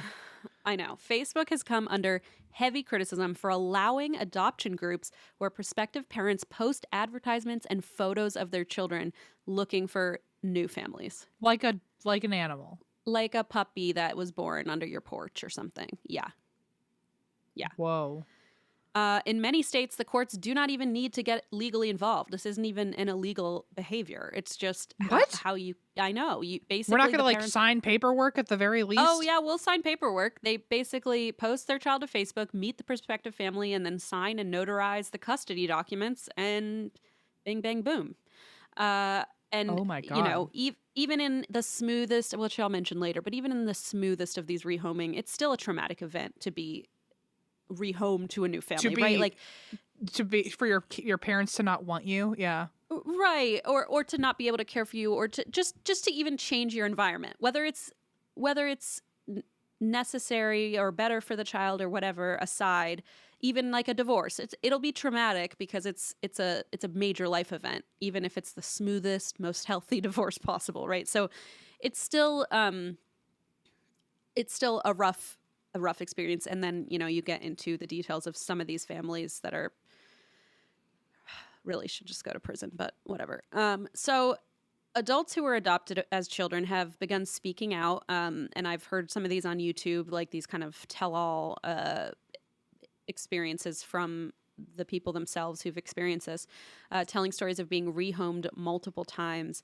A lot of times parents who rehome adopted children cite behavioral issues, life changes, expensive medical needs. I think a lot of times families who do this get in over their heads, and they don't realize like how much, or you know, there have been cases where the adoptive agency is not upfront about some of the, you know, either a disability or some of the struggles that the child has had or some health issues, and then they move in with the family, and the family is suddenly like too overwhelmed, and they had not been prepared for that. So, you know, there's a lot of moving parts that make this obviously very textured, but it's just also very sad because in what world, like, would you rehome your quote like your biological child? It's almost like you don't see an adopted child as your real child because you adopt them, but then there's also there's caveats or there's like strings attached, you know. And so it just is a very, I know that it runs the gamut. There's a whole spectrum of like why it might be necessary to rehome a child with specialized needs. I understand that. It's just very sad when parents just kind of don't realize what they're getting into and rehome a family or rehome a child. So anyway, so imagine a Facebook group basically dedicated to giving away your biological children because like the child is having medical issues or, you know what I mean? It's like, it's just hard to wrap your head around. I'm going to read you, just to give you an idea, an example of a real, I hate to even say these words together, advertisement for a child. This was posted on Facebook. Quote, born in October of 2000, this handsome boy, Rick, was placed from India a year ago and is obedient and eager to please. Oh. Fucking vomitous. That was a post on Facebook. That was kind of giving enslaved person. Right? Okay, so my next bullet is literally that there have been cases exposed where the adoptions have led to human trafficking, which, I mean, is not surprising, right? So there's this one girl, her name was Kita Pukela, and she was adopted as a teenager from Liberia and described as troubled. And her parents posted an ad to rehome her online and signed her over to new parents 2 days later, where she was immediately sexually abused the same night. So it's just really the fact that it's essentially place. Like if you're like if you are a sexual deviant, a sex offender in some way, like you could just go to Facebook Marketplace and get a child. Literally, and look at that photos. Feels like it should be like the dark web or some shit. It's just Facebook. It feels like it shouldn't be Facebook fucking Marketplace. I want a little handsome boy who's eager to please, and I can get him tomorrow. What the fuck? God. It's really sick. And so many adopted children have shared similar stories of being trafficked through these rehoming ads on Facebook. So reminder, now just to give you all that context, reminder that the Sacconis are in a place where they've decided to rehome 5-year-old Natalia. Again, we don't know why, but because they have kept it private, but that is what they decided to do. And they posted about Natalia, and a woman named Judith Irving saw Natalia's photo and just fell in love with her right away. And Judith is also a person with dwarfism and felt like she was uniquely, you know, qualified to be able to care for this child. And she wanted to give Natalia a loving and affirming home. But allegedly, the Sacconis asked Judith to pay $25,000 out of pocket in legal fees for the adoption, and she was like, I cannot afford that.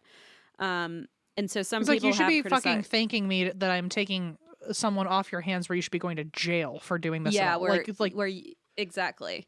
Yeah, I mean, not obviously. Moving on.Moving on.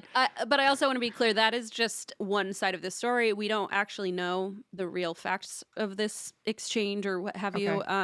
Some people have criticized the Sacconis, basically what you're saying, for attempting to sell Natalia instead of, you know, finding a more affordable legal option to process the adoption. But we don't have the facts. We don't know what the real costs were to rehome Natalia, so this is all speculation. But it was difficult to let go, and Judith said, "In my heart, Natalia is the daughter I never had," but she just could not come up with, according to her, the $25,000 they were asking for. So 2 other potential parents who were also little people flew to meet Natalia, but according to them, something about the meeting felt off. And one of them said something was wrong with Natalia, but he couldn't decide whether it was her or just the whole adoption situation itself. And he was already uneasy because, as he claims, the Sacconis had asked the couple to reimburse them for medical expenses that they'd already paid for Natalia's previous procedures. So it is coming off a little bit like several people have alleged the Sacconis were asking for sums of money to find the right home for Natalia. And so this couple also left and did not adopt Natalia either. And that's kind of what caused people to accuse her parents of attempting to profit, because 2 families who both were in a similar situation, they were either little people or had dwarfism, and they were willing to give her a safe, happy home. And apparently it just didn't, the Sacconis didn't agree to the exchange. So that's kind of where they get criticized. Regardless of the truth behind the Sacconis choosing to rehome Natalia, she ended up with a couple named Michael and Christine Barnett, who had 3 biological sons named Jacob, Wesley, and Ethan.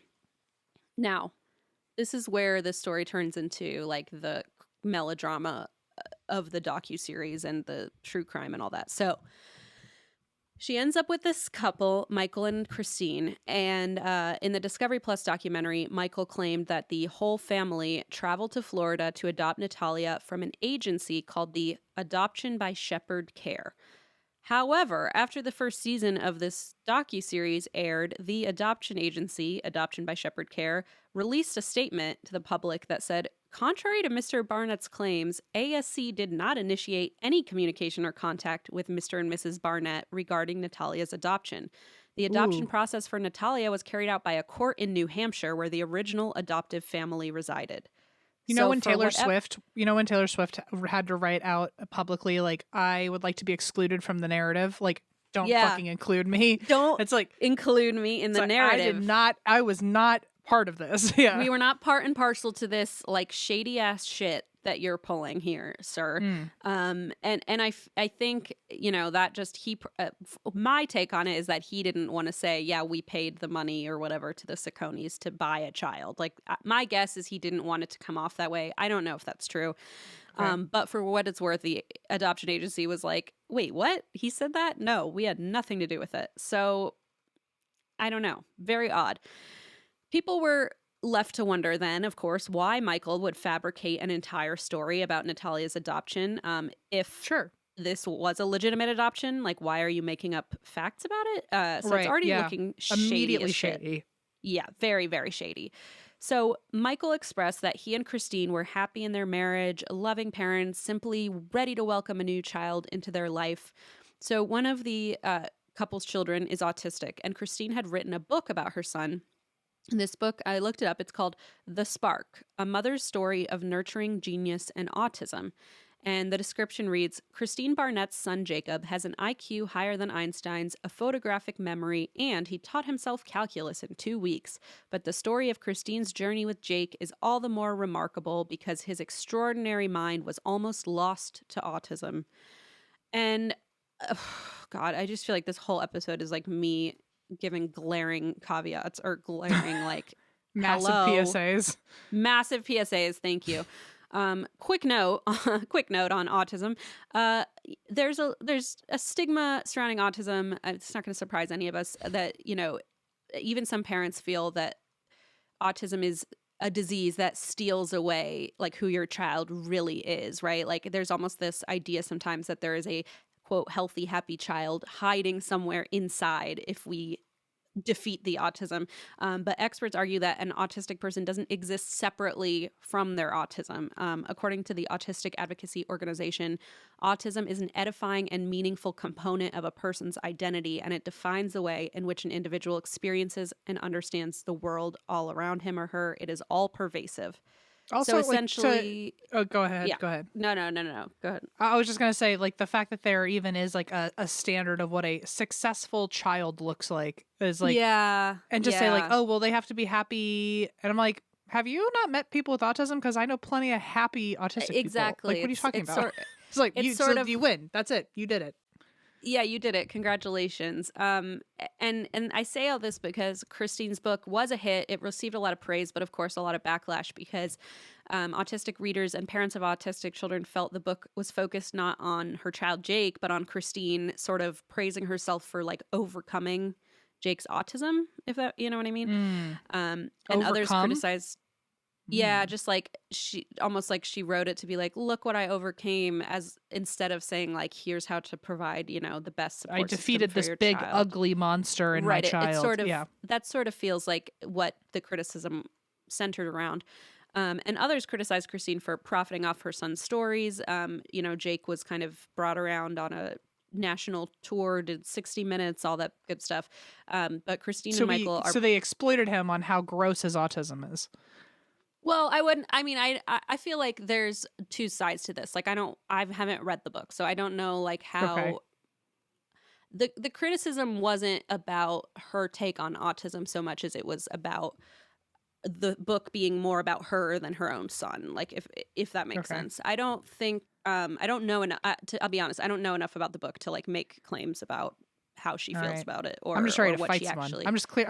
I'm ready to tussle. That's all. Yeah, which is fair. I'm ready to be triggered, so I'm like looking for a reason. And I will say, like, I'm not saying that this is an excuse, but it's also like decades ago. So who knows?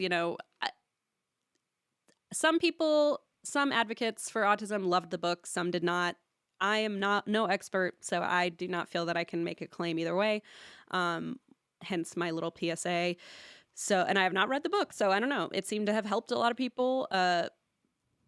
Understand their kids' diagnoses, and some people said, "Nah, this ain't it." So I don't quite know. But for what it's worth, Christine and Michael felt like they could take on a child who had some medical challenges, and that is why they thought, okay, well, Natalia would be a perfect fit in our home. But things, as you've probably suspected, did not work out that way. The night of Natalia's adoption, Christine was giving her a bath when she started screaming for Michael, for her husband. And she sounded terrified. So Michael comes running into the bathroom, and Christine points out that Natalia has pubic hair. And this becomes a major point of this whole story. This is like one of the linchpins of this entire case. Okay. Yeah. They later discovered that Natalia was experiencing and hiding menstrual cycles, which shocked them because, again, she's only 6 years old. So Natalia's pediatrician connected the Barnetts to a family whose daughter also had SEDC, just like Natalia. And when the girls met, Natalia was much bigger than the other child. And so the Barnetts started to like harbor the suspicion that Natalia was older than 6 because of her size and hormonal development.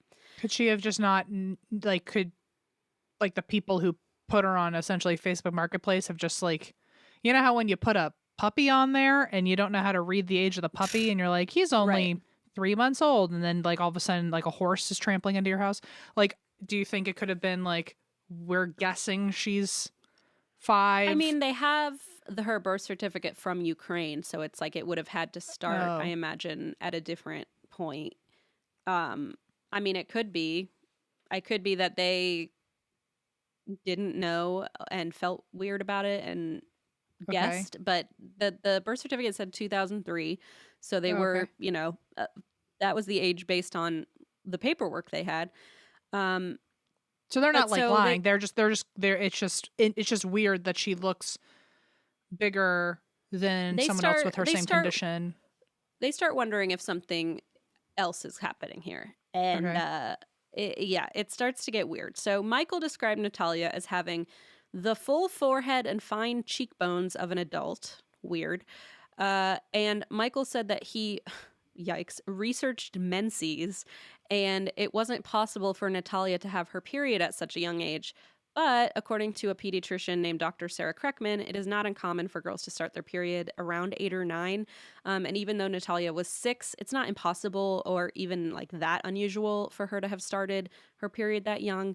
A University of Cincinnati, shout out, study found that about 10 to 15% of girls start puberty at 7 or younger. And wow. this is it's termed precocious puberty. It can have a number of causes, but essentially what happens is puberty, but very early. So you can get pubic hair, you can get underarm hair growth, menstruation, acne, facial hair, voice deepening, rapid growth. And precocious puberty aside, it's also not that weird that she was bigger than a peer, even though they had the same condition. Like, children develop at different rates. Just because they have the same condition doesn't mean like, oh, she's bigger than the child, that means she's older. You know, that doesn't necessarily equate. Even if they didn't have the same condition. I mean, I have been this height since I was 10 years old. That's exactly weird. Like, even people of average height are different sizes growing up. You know, it doesn't really necessarily correlate to age. Could it have just been like because people were so unfamiliar with this rare condition that they assumed that their height should have been more similar? I don't know. Well, it was just because they met the family with the child who also had the same condition, and they went, well, she doesn't look anything like that. She's much bigger. And, you know, that child hadn't started puberty, so they were like, this doesn't ring true to us. Sure. Michael claimed that Natalia began blowing air into her cheeks to try to hide the definition in her face that revealed she was older than she claimed. And here is the crux of the whole documentary and where the story turns totally wild and where this becomes like a huge international sensation. The Barnetts claim that they, at this point, became convinced that their adopted daughter Natalia was an adult claiming to be a child and hiding in their home. So, if you at all think this sounds familiar, there was a film in 2009 called The Orphan, in which an adult woman has a rare condition that allows her to pass as a child, and she poses as a young Russian orphan and terrorizes the family who adopts her. And Natalia's story has since oftentimes been compared to this film. Michael also found it suspicious that Natalia had no Ukrainian accent, despite her having lived in Ukraine for the first few years of her life. She also didn't seem to know any Ukrainian, but at the same time, Natalia was already living in the United States with an English-speaking family for 2 years before the Barnetts adopted her in 2010. And like young children pretty quickly can adapt to languages and lose accents, so it's not unheard of. But Michael also said that just months after adopting Natalia, they began to witness her dark side. And hang on. Yeah. We're going on a roller coaster here. I am still at the top of the roller coaster. You're on the loop-de-loop. I'm just like plummeting everybody down. I'm sorry. So it's true she was an adult? This wasn't like a random theory. This was true. This is their assumption. This is the point of contention that this entire case revolves around. Is she an adult? Okay. Faking being a child, or is she a child? Okay. After all, and the movie came before her. Good question. Great question. The movie came out. Hold on. Let me see. Before they had ever even met Natalia. Okay. If I have that correct. So it's almost like if this theory is true, Homegirl could have seen the movie and it inspired her to do the same thing, or this happened and then a movie came out. Let me check and make sure I have this right. She didn't even think. Okay, so assuming this isn't a child, assuming this is an adult, assuming they're right, this is an adult. Mm-hmm. She didn't think like, oh, I need to fucking disguise some shit. I need to downstairs. You know what I'm saying? Like, if they're going to be bathing me like I'm a child and I'm trying to get away with it, shouldn't I maybe dress the part? Well, part of the argument was that she was hiding her period from them. And part of their argument was, oh, she was trying to hide that she had a period. But then the other argument is like, well, maybe she was scared and young and didn't know what it was. Okay. And didn't know what a period was. It was like, why am I bleeding? You know what I mean? So it's sort of like, you know, they say, oh, yeah, she was hiding from us. But then other people say, well, yeah, she's a traumatized child and doesn't want to, you know. So it's just a really wild case because people like could not agree on this. And it's like, how like what a wild concept that we can't figure out, if We this still is a don't know the child answer. or not. Do we not know the answer? We'll get there. We'll get there. Okay. So Michael is claiming that just after months of adopting Natalia, they begin to witness her dark side. And her dark side was, in fact, behavior that children who've experienced trauma often exhibit, such as urinating in certain places, defecating in places you're not supposed to. She would steal her brother's toys and threw them out into the trash. Michael claimed she would sometimes throw her brother's toys into the street to bait them into traffic. But that's, how Michael put it. We don't know if that's exactly what her intent was. He also said that Natalia was hiding a knife under her bed. But then, people who have been in these kind of traumatic situations have said, like, yeah, if a child doesn't feel safe and is adapting to a new family, like they might act out in ways like this. They might, they might feel the need to get a knife to protect themselves, so it's, again, very back and forth. People really were split on this. Michael's son, Jake, who is now an adult, said in an interview that, quote, the situation is incredibly confusing. He finds it difficult to piece together his memories of Natalia when she lived with the Barnetts, and he was afraid of the possibility of revisiting the memories of living with Natalia and the stress of the time. He said it was just a very high stress time for their whole family. He said it was not quite as hunky-dory as his parents made it sound. Michael and Christine would often videotape Natalia, like confronting her on camera, and record her reactions as they scolded her for misbehaving and more serious issues like lying about her period, and they would film her and scold her. Michael and Christine claim they confronted Natalia about the knives under her bed, and she told them she planned to kill them in their sleep. But, of course, there's no recording of that, so that's another he said, she said.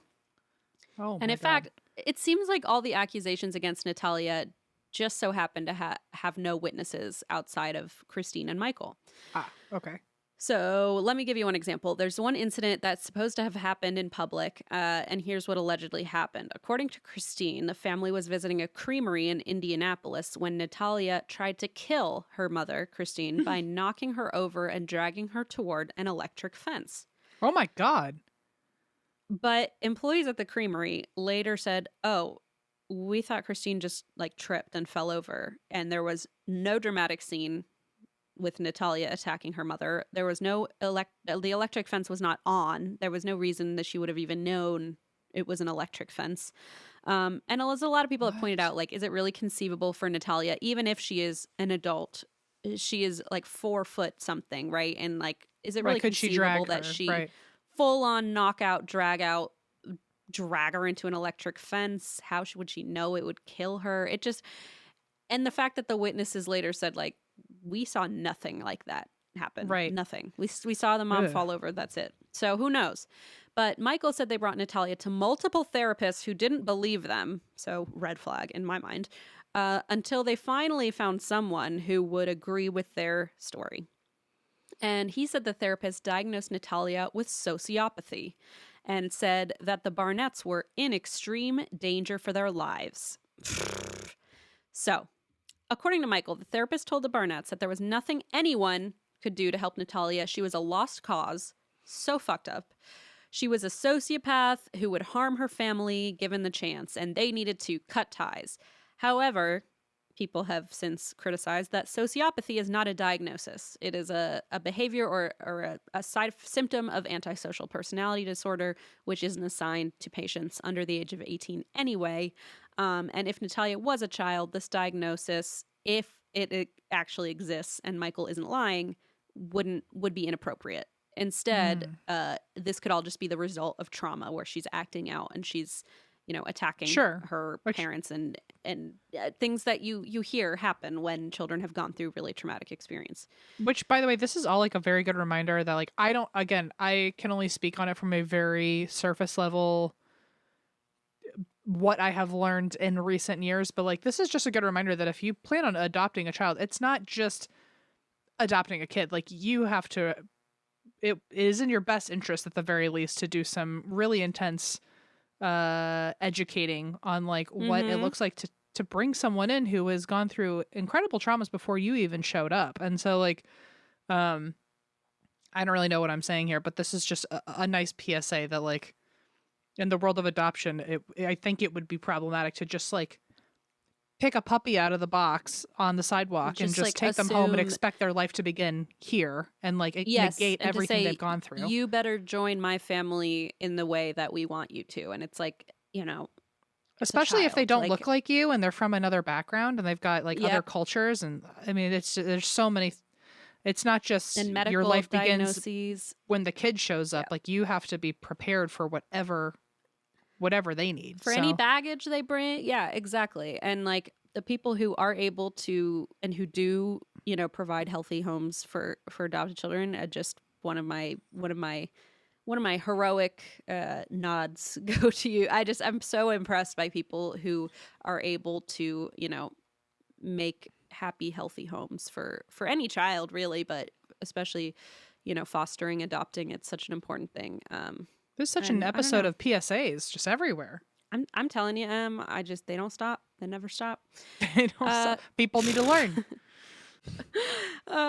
Okay, so according to Healthline, children who don't receive nurturing attention from caregivers tend to grow up learning to take care of themselves, and that's just a coping mechanism because no one else will.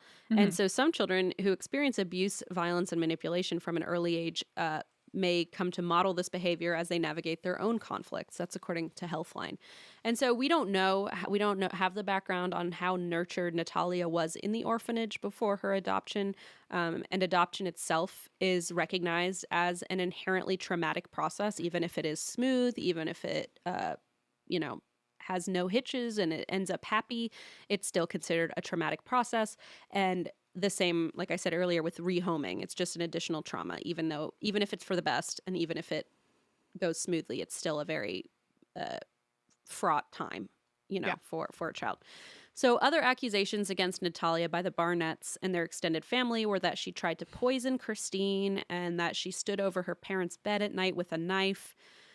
So Christine used social media to reach out to Judith. This was a woman who had previously wanted to adopt Natalia, who was also a person with dwarfism and didn't have the $25,000 that the Sacconis allegedly wanted. So she reached out to Judith, Christine did, and told Judith that Natalia was scaring her and threatening to hurt the family. Now Judith, who's a school teacher, was familiar with similar behaviors in other children, and she said in an interview, "I've been threatened, so what? That child needs help, so you get that child help. Like, you don't just turn around and say, oh no, like I'm scared," you know. She was like not having it, right? But the Barnetts claimed they were convinced that Natalia was not a child in need, but a dangerous adult who lied their way a la the orphan into their once happy family.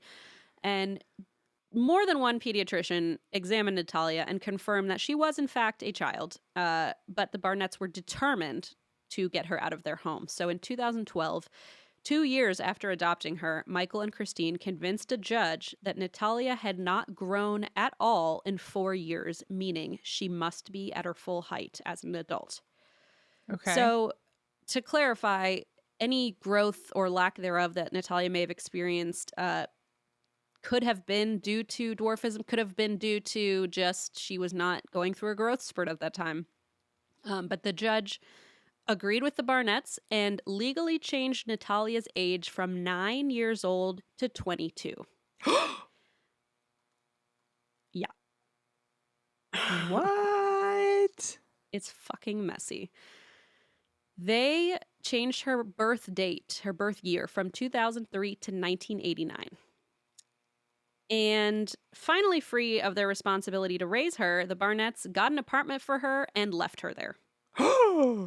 Christine, this is like, I've never been so bewildered. I like usually feel like I like, is this so not the most fucking shocking, annoyingly chatty, like, but the flabbers are like, gasted. I gotta be honest.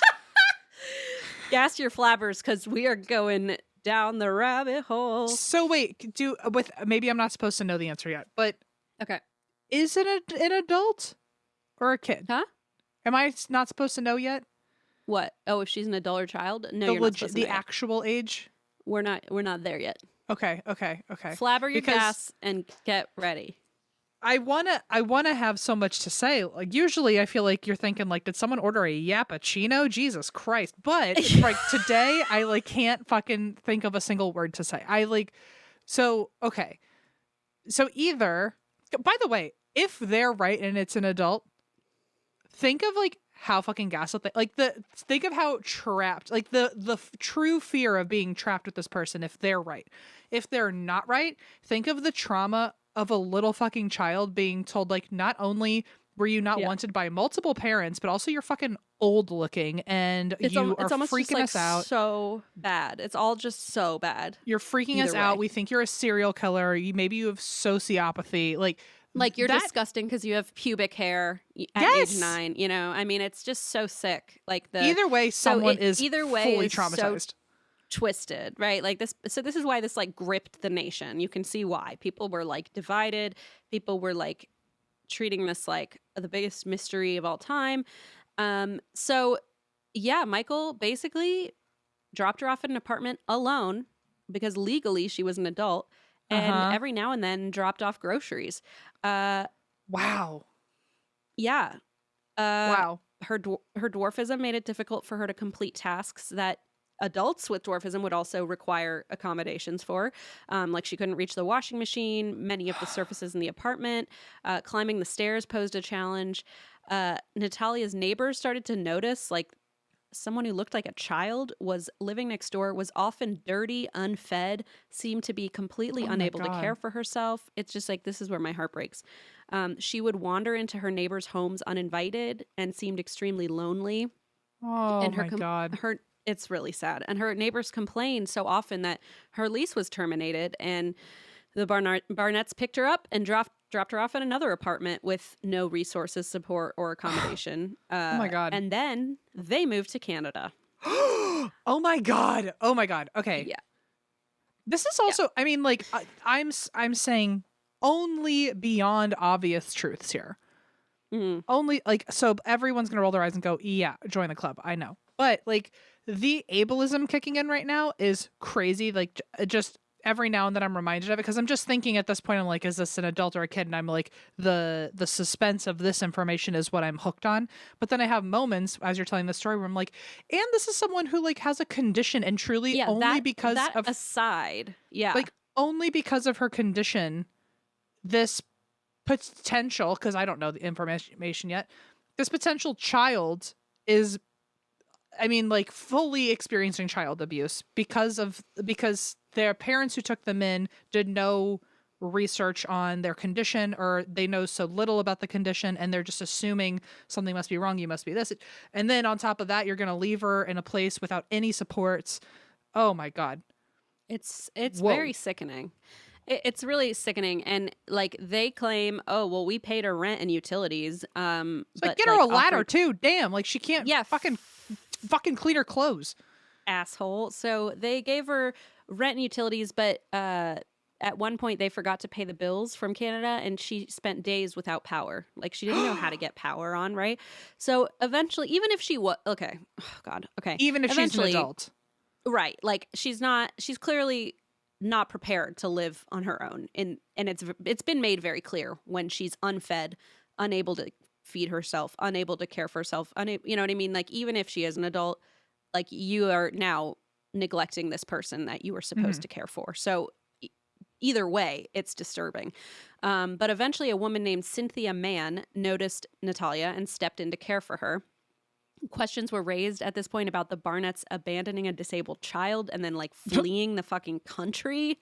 Like I like how questions are raised and not Cynthia Mann when I'm calling the fucking cops. Hello? Like, yeah. Ding dong. Does anyone know about this? So the Barnetts began to tell their story in the media, claiming that Natalia was this violent, manipulative adult out to get them. And that's when this story became a media frenzy because it was dubbed the real life orphan by news outlets.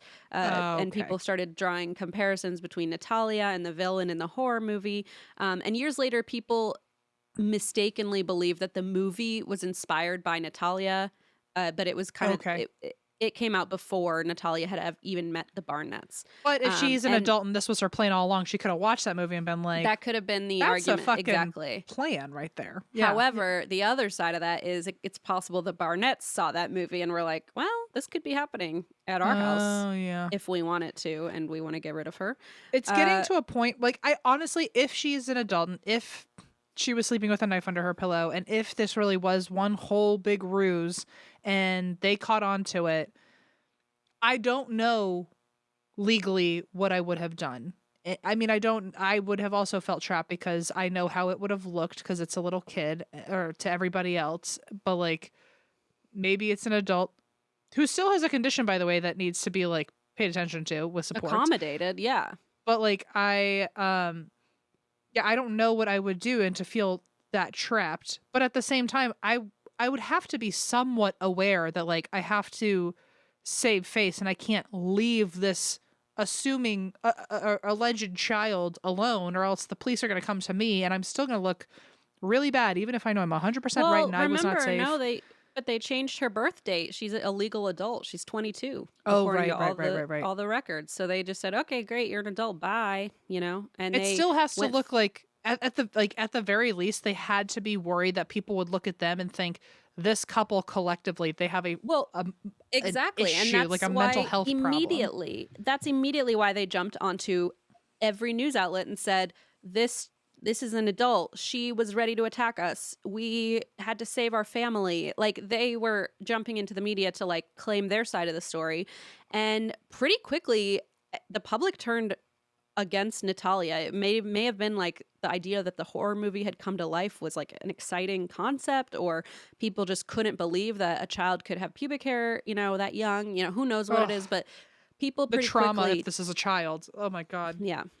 So internet forums dedicated to the controversy were created with many people sympathizing with the Barnetts, and then people would like post photos of Natalia to like determine whether her features were like those of an adult or a child.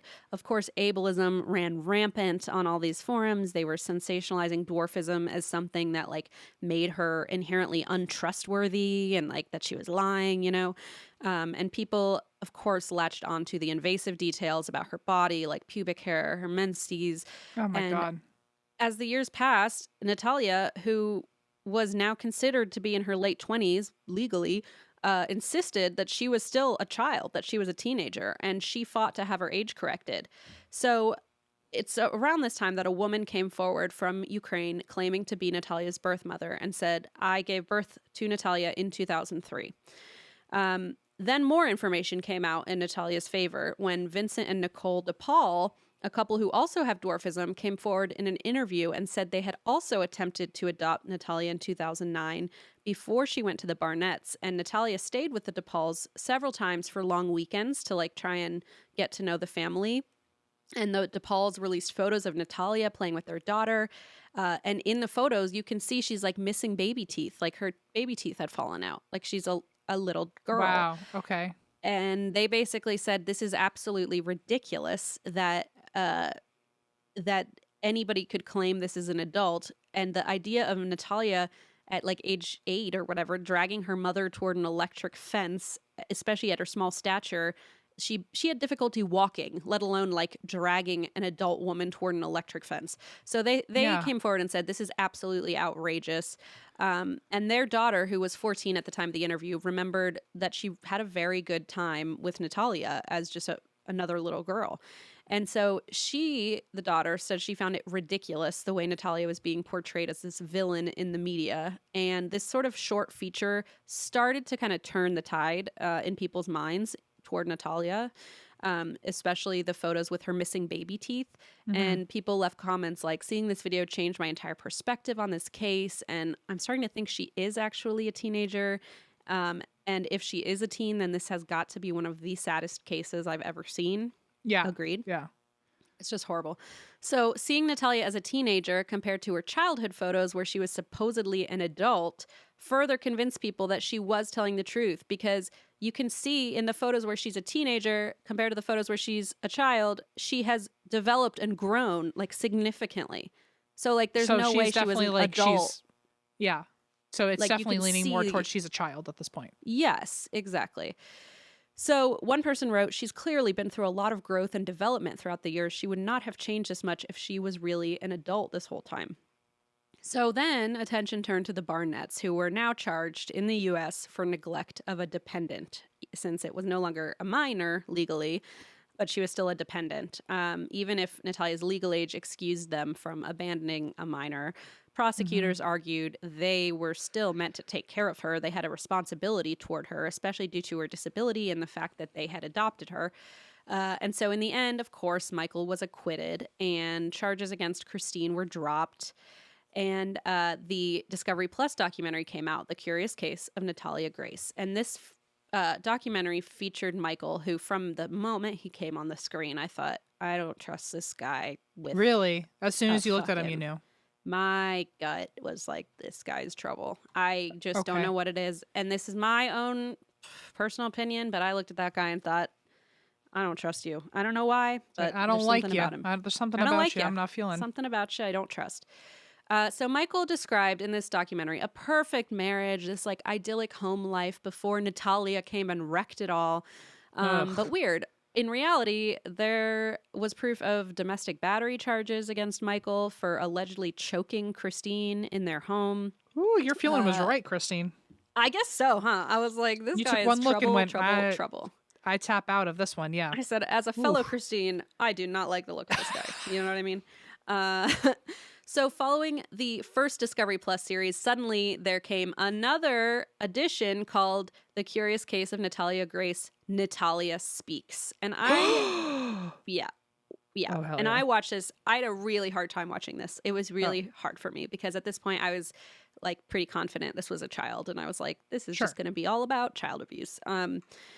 So basically she got a chance to tell her side of the story finally. And Natalia describes physical abuse at the hands of Christine Barnett, claiming her mother would do all sorts of terrible things, sprayed her in the face with pepper spray, and would then force her to wait 10 minutes before she could rinse her eyes out. Oh my God. And yeah, so when this came forward, all of a sudden our pal Michael, he comes out, and he and Christina had since been divorced. He came forward and he completely changed his story. What a shocker.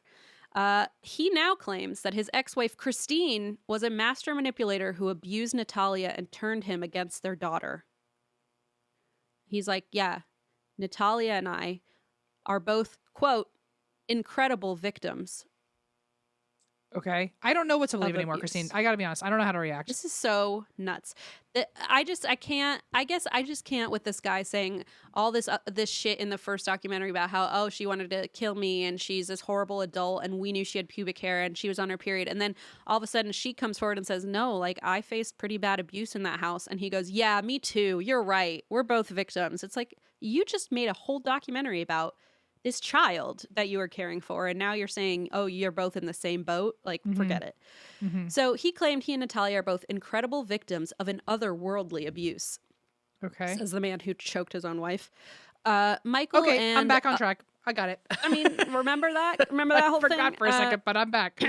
Yeah. So Michael and legal experts on the case suggested that Christine believes this is not my claim. This is what Michael and his legal team are claiming, that Christine believes she turned her autistic son into a genius and was hoping to like take Natalia and turn it into a similar like best-selling story.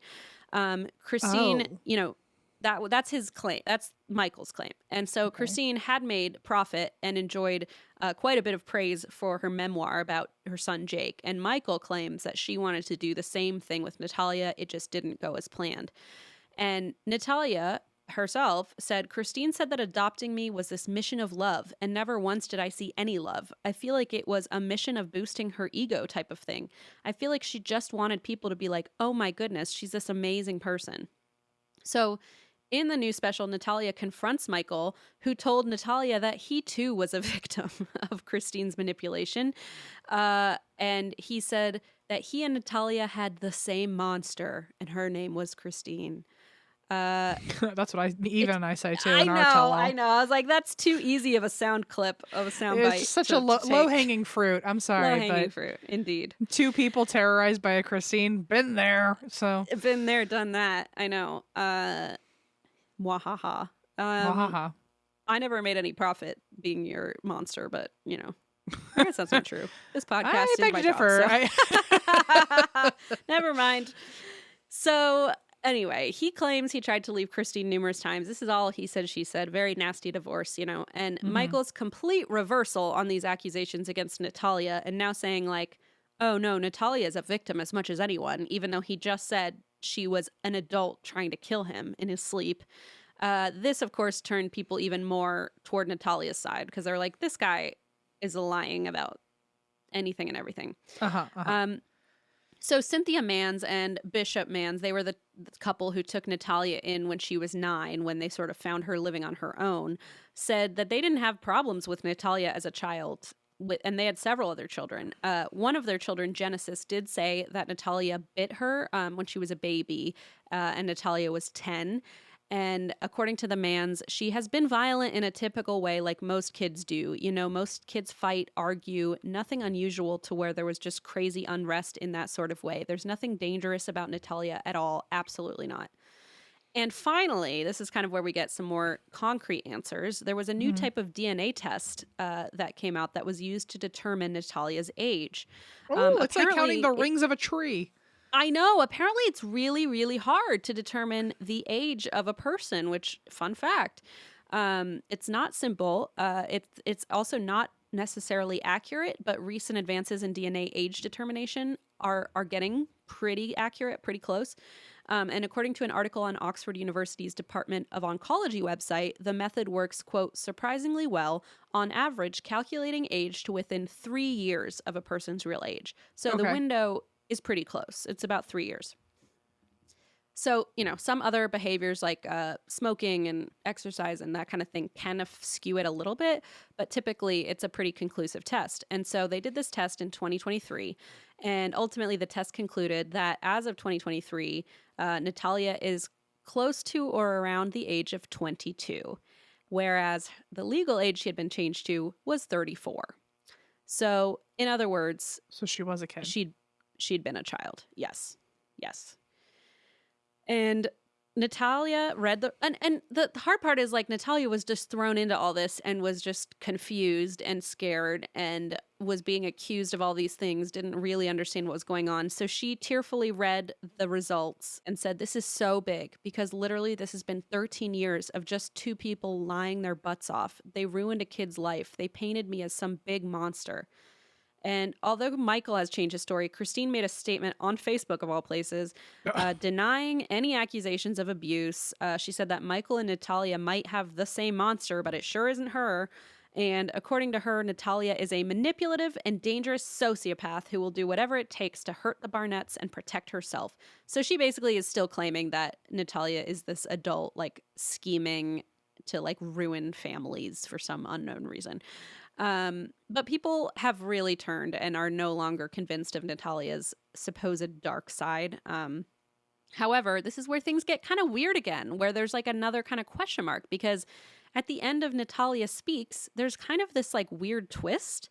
Like it sort of ends on an ominous note.